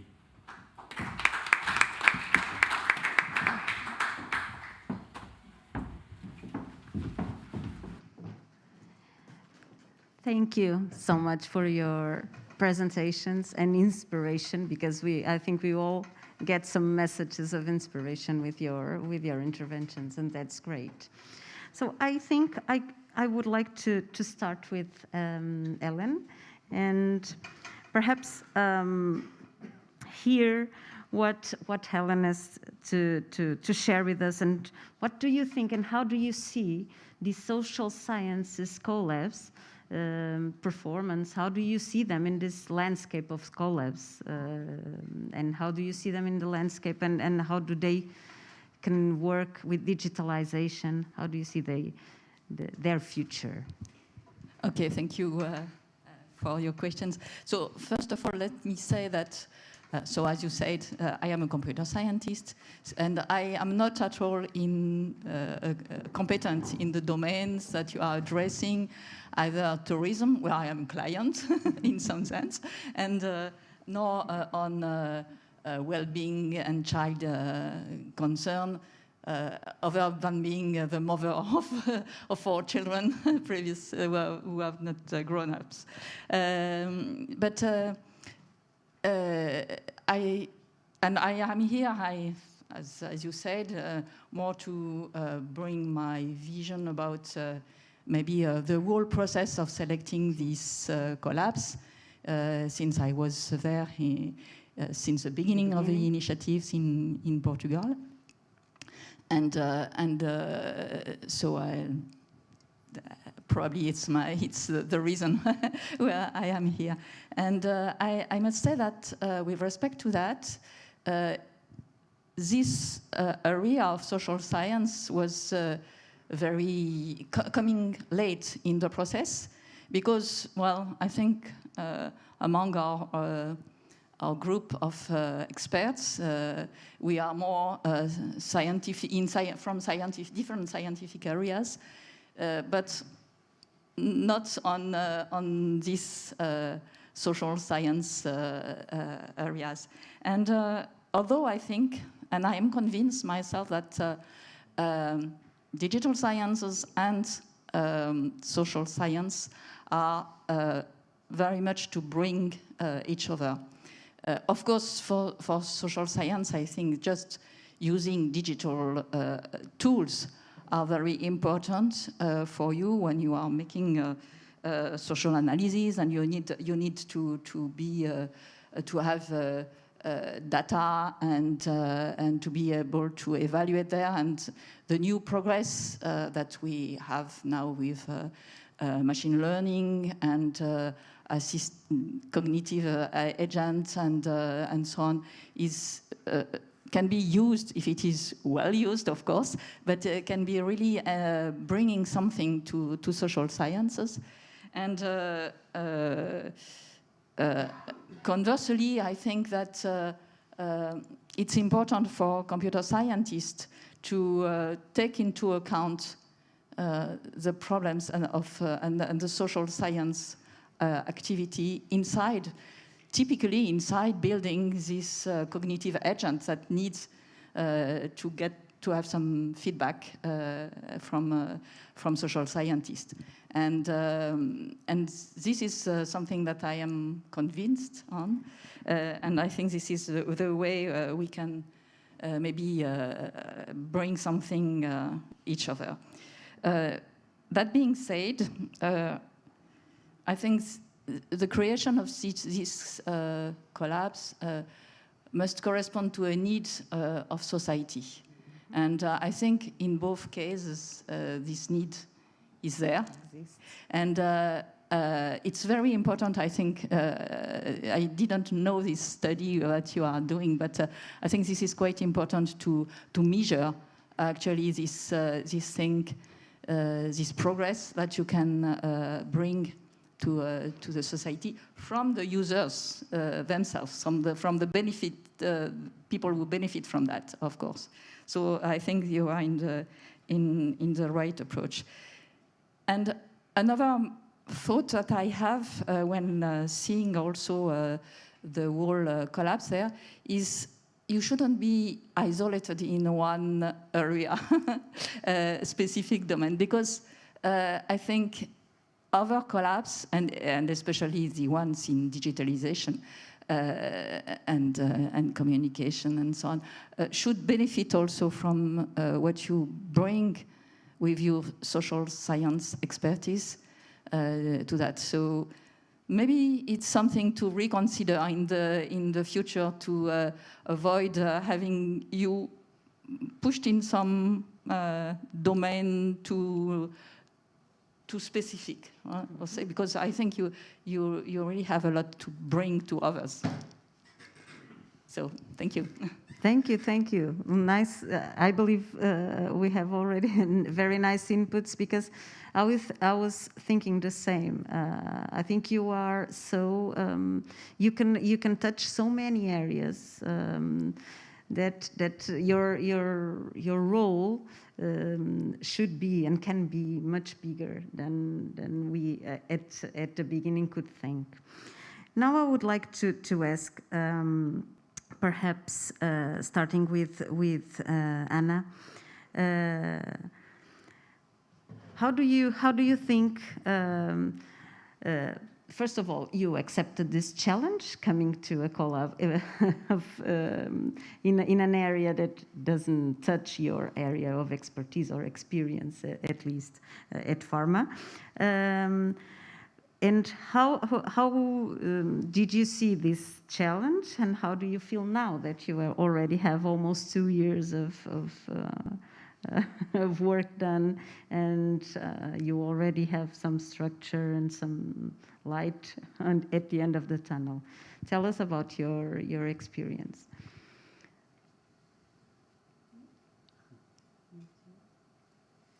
Okay, is this on? Yeah, okay. Thank you for your question. So actually, I haven't been since the beginning of the CoLAB. I've joined in February this year.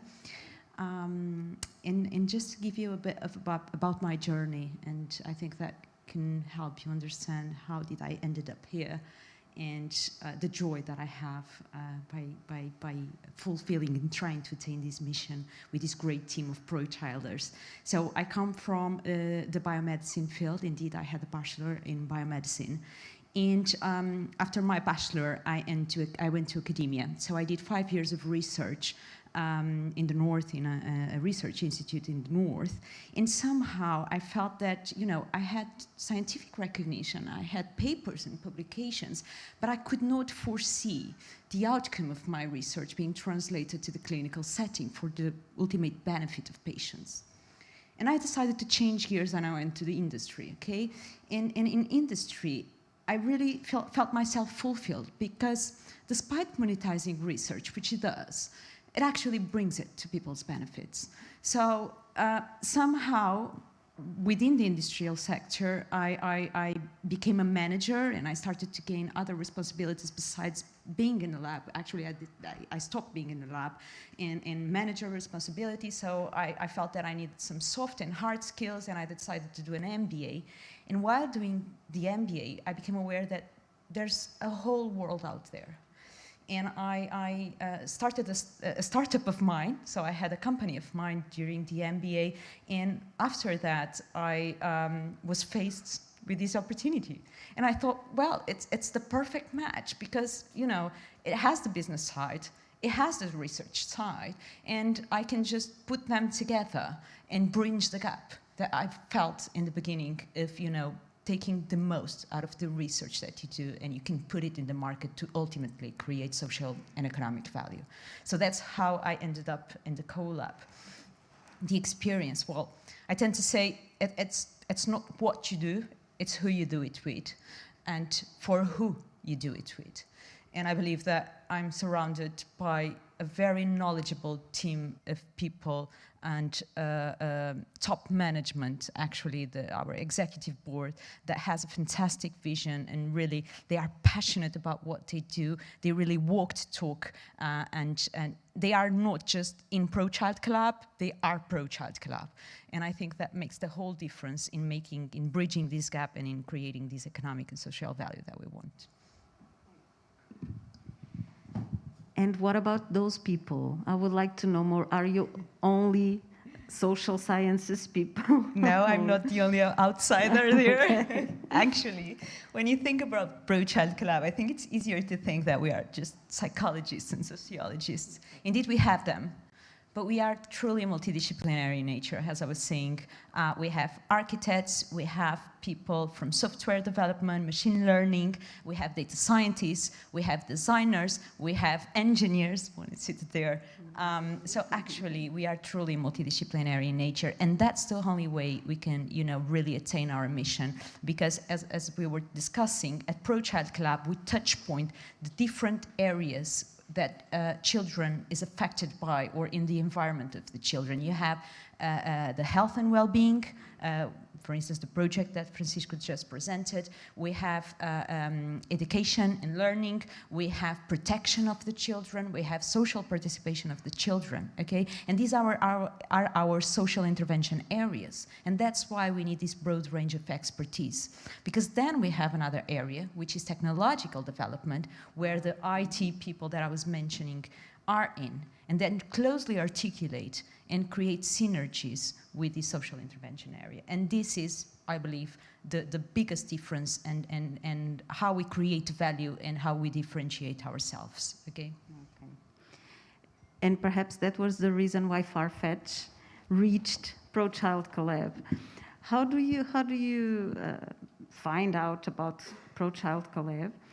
And what do you think ProChild CoLAB could do, or this kind of social sciences collabs could do to reach more and more companies and to be useful, to really impact society in that manner?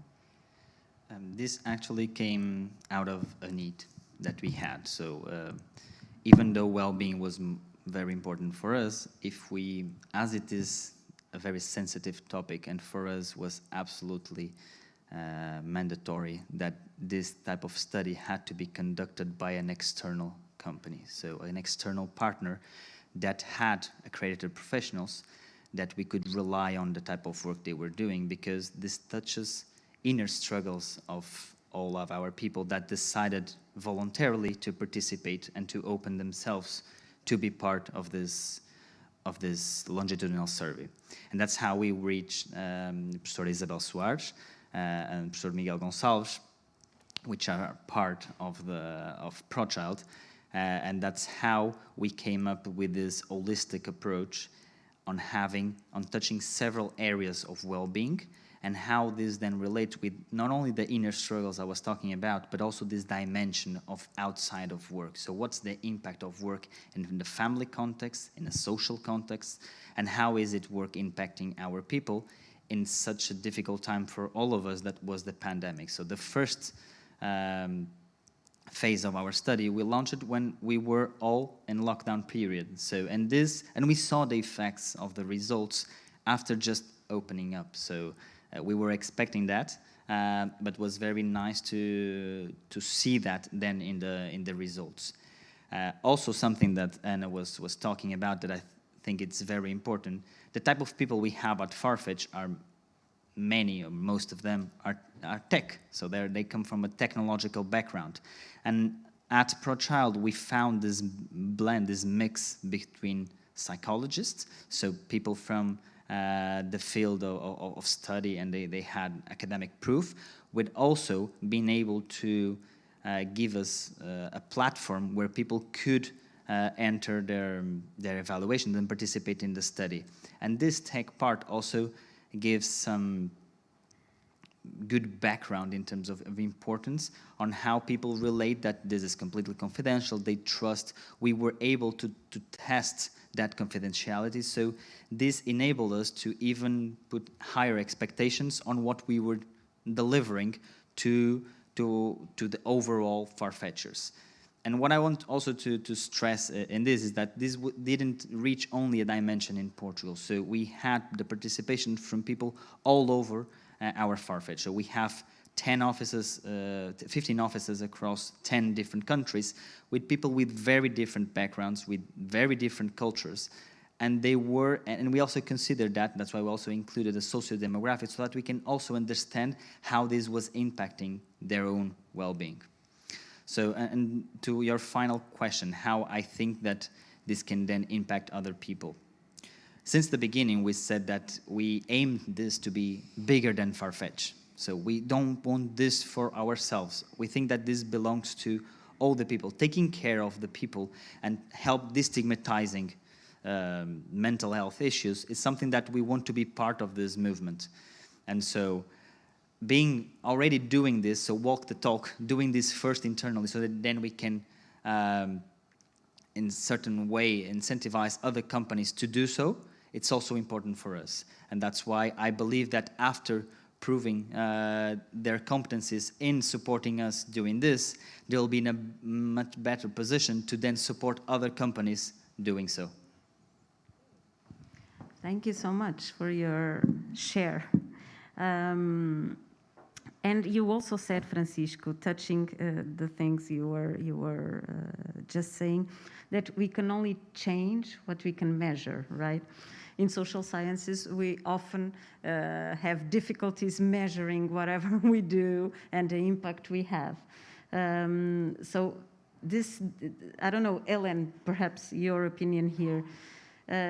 Perhaps this digitalization, this use of technology can help us measure better and measure more the impact of the things that we, I don't know, some time ago we couldn't measure. Do you think this might be the way? At least it's a possibility to explore. I'm not sure that it will solve all questions, but yes, I think it is a good approach. I would like to maybe insist on one point with respect to what you said in these two previous interventions. You are actually taking care of very private data. I think it is a big concern that you have to address that. And one of brand for your actions could be to just to certify or to give assurance to people who you are involving that their data stay confidential, and you are not sending to some. So I don't know if you have really considering and addressing this point, but up to now. But I think it's an important question for you. I think if you, on that point, I think that is one of the major reasons why Farfetch entered as well in a partnership with us, because having this technological side was one of the reasons that allowed us to develop the forms to enroll in this study, for people to enroll in this study in a confidential manner, because we keep protection of all the data. And we also have a DPO, we have an ethics committee to make sure that everything, because it's not only in this project, actually in all projects that we deal with, we are also kicking off a pro-child data observatory. So it's very important for us to make sure that our data stays within Pro-Child CoLAB and protected, so definitely. Yeah, and in this question of ethical questions, I think it would be very, very interesting to collaborate with data scientists and people who are more technological oriented, but who are also building tools that you may use. But we need, and we have questions, of course, in this domain. So it's, I think it's really a good approach. Very nice suggestion, thank you. And Antonia, you said, when we were talking about technology and data and this, everything of this touches tourism area. But you started your presentation, or you said somehow in your presentation that tourism is a business of people to people. But do you feel that then you talked a lot about digitalization, about projects of concerned with the treatment of data. Despite this people-to-people sentence you said, this is clearly an area to digitalize, right? Definitely. To work in tourism, we need to digitalize a lot of operations, so that if we are able to digitalize the operations, people working in tourism are free to deal with the tourists. That's what we are willing to have. Not people digitalizing data, but people working woman to woman people, and not deal only when. But I think that digitalization of the data, first of all, nowadays, digitalization of the operations is not for the future. It was for yesterday. All the hotels are digitalizing the operations. It's something that is happening because of the COVID and because of everything, but digitalization is there. So the operations are digital mostly in all the hotels around, and even at the airports and even at buses and trains and everything. You don't need any more papers to enter in. So digitalization is the past, not the future. But furthermore, I think that we could use also technology to create awareness of what we are doing. And one of the big issues in tourism is the shortage of the market. We have very few people willing to work in tourism because they are working during the Christmas times, because they need to do extra hours, so the turnover is quite high, and well-being is something that is an issue that we need to fix. But if we create awareness about what we are doing and what they could do and try to approach supply and demand, okay, based on technology, maybe it could be easier. So that's why we propose to have an employment observatory, because we need to measure to understand what we could do. First. Second, to propose a digital platform that approaches the supply and demand, the employees and the companies. And furthermore, we want more than that. We want to design something that is a kind of wishing list. What I have to do, or what kind of abilities we need to have to reach a certain level in my organization.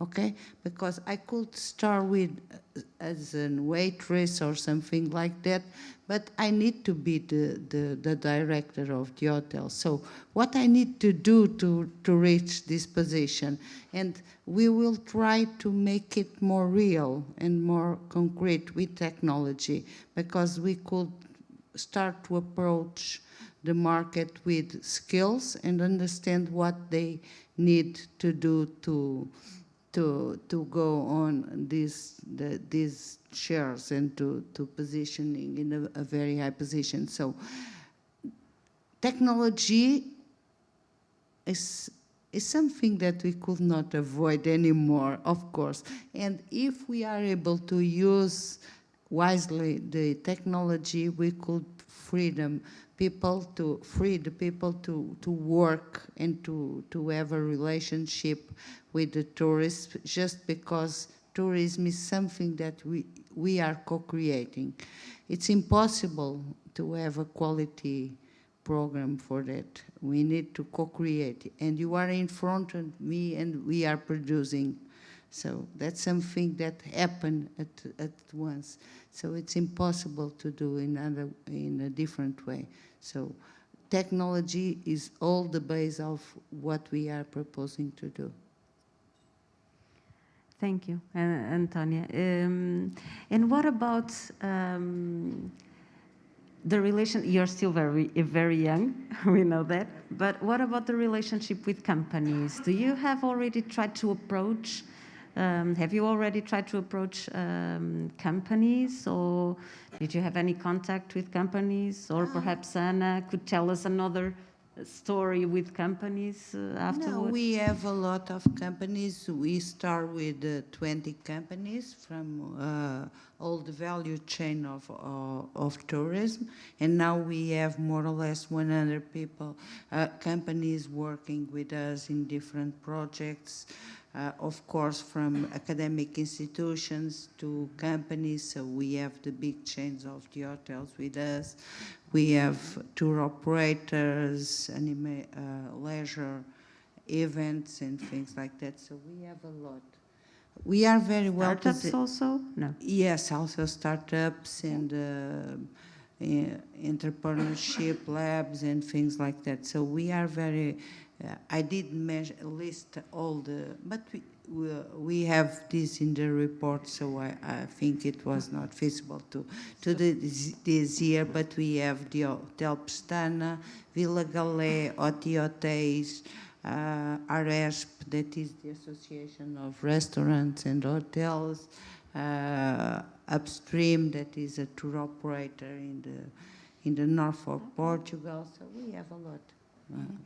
Just kind of ideas and wish as a tourist coming to Portugal. Actually, not only for my vacation, but also for working with you. I think one thing that I would very much appreciate is to have somehow an assurance that when I am here at the hotel and the restaurant and visiting, hiring some travel and things like that, is that my data are not sold or are not are protected in some sense. And I think this is the kind of important add-on that you can have to your offer, because people are more and more aware of that, and this is an international and over the world concern, and especially in Europe, I think. But giving some insurance there, I think this really would be appreciated in the tourist area. As far as I know, the airports are testing a bibliometric check-in, and all the data that you gave to them is destroyed at the end of the day. So everything is destroyed to make sure that no one used this. In terms of the smart destination projects that we are running along the country, all the data is very safe. So I don't think, of course, there's all the time a small chance that your data could be shared, and you know that more than me. But I think that ethical procedures are very clear nowadays, so privacy is something, and in our projects we will make sure that this never happen. Never is very strong, but we will try to avoid that it happen at all. Thank you, Ellen, for your suggestion, and Antonio for your sharing. I was talking about companies and how to reach companies, and if you've been contacted by companies, trying to build some story as Farfetch and ProChild CoLAB. But do you, ProChild CoLAB, in these years of road that you already have, do you have any other success stories or experience with companies as clients that you can share? Yes, indeed we have. So I think that the one that was presented here is a quite successful one. We have companies as our associates, and one of our missions is also to create value to our associates. And I can give you an example, for instance, with Fundação Belmiro de Azevedo. Actually, it used to be Sonai, our associate, which was exonerated and replaced due to strategic reasons for Fundação Belmiro de Azevedo. And we have entered into a project with them for the development and validation of an intervention program in daycare centers for their professionals to assure well-being of 0 to 3 years. And that project started and was funded by Fundação Belmiro de Azevedo in one care center in Porto, Efanor, Colégio Efanor, and then in 3 other care centers in Guimarães as a pilot study. And the project went so well that this year they asked us, to kind of spin off that project and enlarge it to 2 other regions. So now we are kicking it off here in Aveiro, and we are planning to launch it also in Lisbon. So this, I believe, it's a quite good example. And from this project also, there was another spin-off coming in a partnership as well with Fundação Belmiro de Azevedo to assess the type of training and education that these professionals have within their day-to-day basis. So this is one example. We also have another example, I think that it's nice to share.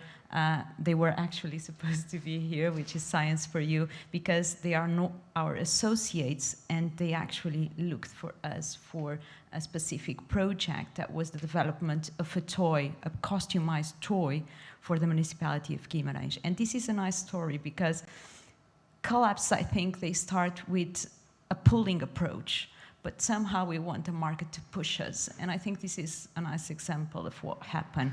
So Science for You during the pandemic period, they were struggling somehow, and they were trying to look for other revenue streams. So they decided to approach municipalities in order for municipalities to, offer toys to their children's. And Municipality of Guimarães, which is an associate of ours, said, well, we would much like to do so, but we wanted a personalized toy and to be developed by someone that really knows our field of action, and we would like ProChild CoLAB to develop it. So we have entered into a partnership with Science for You for the design and development of a toy which they produce, and which is, we sell it to the municipality of Guimarães to then make it available for free to all kids in the 4th year grade. And in terms of revenue streams for us, we, of course, IP these, and we can have royalties every time that these can be translated to other contexts. So I believe that this is a nice example on how to have a completely different approach to market, how CoLABS can be can be pushed rather than pulled, and yeah. Of course, we don't have customers at this time, but it's interesting because when we start to plan to do the recovery plan for the low-density territories, we start with companies from the Algarve that is where we are, and 2 or 3 companies, and we start to think about the project, and in less than 1 week we had 40 companies calling me all the time, please add me and add me, and we got companies from Madeira till the north of Portugal, and we cover all the regions, the low density regions, in a very, very fast process. It was amazing because at the end of the day, what's happening? So many people calling me what I'm doing. So in less than 1 week, we had 40 companies and all of them. So this means that collaboration is possible, and this means that scaling up, it's very, very important, because some of the companies, I never met them, I didn't know them, but they reach me and someone tell, okay, they are doing something and it's important, so join us. And absolutely, because it's amazing. The fact that there's a tourism collab, yes. Despite other collabs can act in this tourism area. We heard about the forests in the forest panel that they touch somehow the tourism and well-being, but they don't have that in their mission. So having a tourism collab is clearly the way that tourism companies can identify themselves and reach for your services and reach for you to engage and to be partners and to collaborate. It's a pleasure to do this kind of things, to join people. I don't know, Ellen, if you have any other suggestions, or if someone in the audience wants to suggest and to ask something, and I have the pleasure to have our president, Joanna. I don't know, can we have a microphone, or? No, you don't. Yes. Trata-se já assim.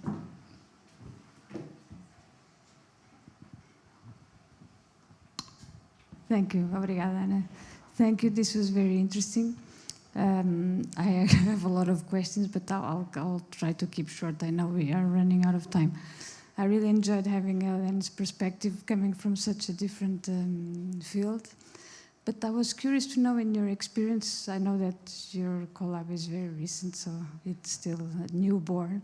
It's very hard to measure impact. But I was wondering, and you spoke about different companies approaching you, but I was wondering if you could tell us, also ProChild, if you could tell us a story of the side, not just of companies, but other users where you might have impact. For instance, families and children, if that's your aim. What in addition to the toy, which I would like to see, actually, I was curious now, if you can share a bit with us. And also in the case of tourism, I understand that companies are looking, what are they looking for exactly? What they call you, but what do they want?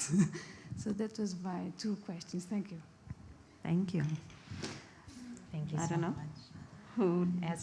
Who can for start? the toy, it's called Moving Kids. We have a poster out there about it, and it's about to come to market by the end of this year, starting of next year. So hopefully, very shortly, we'll see it. As far as other examples, you were mentioning about examples that will lead. So families and children are not. They tend to be the end users and beneficiaries of our products, as I was saying in my presentation, but the customers tend to be companies, municipalities, and governments.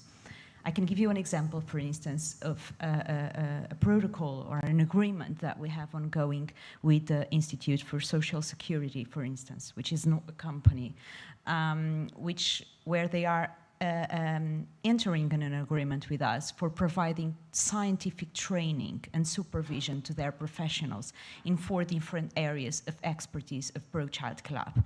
And when I say of expertise of ProChild CoLAB, we are thinking about the whole network, not only about our 22 currently hired employees, but about the whole academic tissue that works alongside us. Okay, so this is an example where we will teach and train professionals in the field, which will ultimately, for instance, it will be in the adoption field, in the nursery field, so it will have an impact in families and children. Another example, we have a poster there as well, is called Co-Action Against COVID-19. It's a project that we are undertaking in the municipality of Guimarães, and where we are screening every children from 0 to 10, from 3 to 10 in the public schools in Guimarães for mental health and for health issues. And if they have, if they have a score in this screening, we will offer them free intervention, scientifically validated intervention programs, okay? And then we assess the impact of our intervention. This is clearly an example of a project that is put together with municipalities, with the local tissue in Guimarães, and that also can be IP'd and translated to other realities and be used as well as a revenue stream without being directly with the company. But we have the poster there, so I invite you as well to give you more insights into it, to join me there. Thank you. Companies are mostly looking for recovery plans and to understand what they could do now that the game is changing. The game is changing in tourism. They know that they could not sell tourism as they did before. So now they are looking for directions and new orientations to redraft all the vision they have for tourism. It's impossible to keep on as we did before. So now they are trying to understand what they could do, what kind of tourism they could, positioning in tourism, and trying to understand what kind of other tourism products they could explore. Mostly this is what they are looking for. Okay, thank you. I don't know, I think we have to wrap up. Yeah, I have the sign. So thank you for all your interventions and your wise advices, Elena, because I think your eyes see very well the main challenges of this kind of CoLABS in this ecosystem, and your advice is quite important for them to be aware of the security data, the importance of that field. You said a lot of important things that I think we all learned in this session, and learn with Farfetch example, of course, and with your presentation. So thank you all for your time, and thank you for your time too. Now we have a break. No, we have the main session in the auditorium. We don't have a break. Okay, so thank you.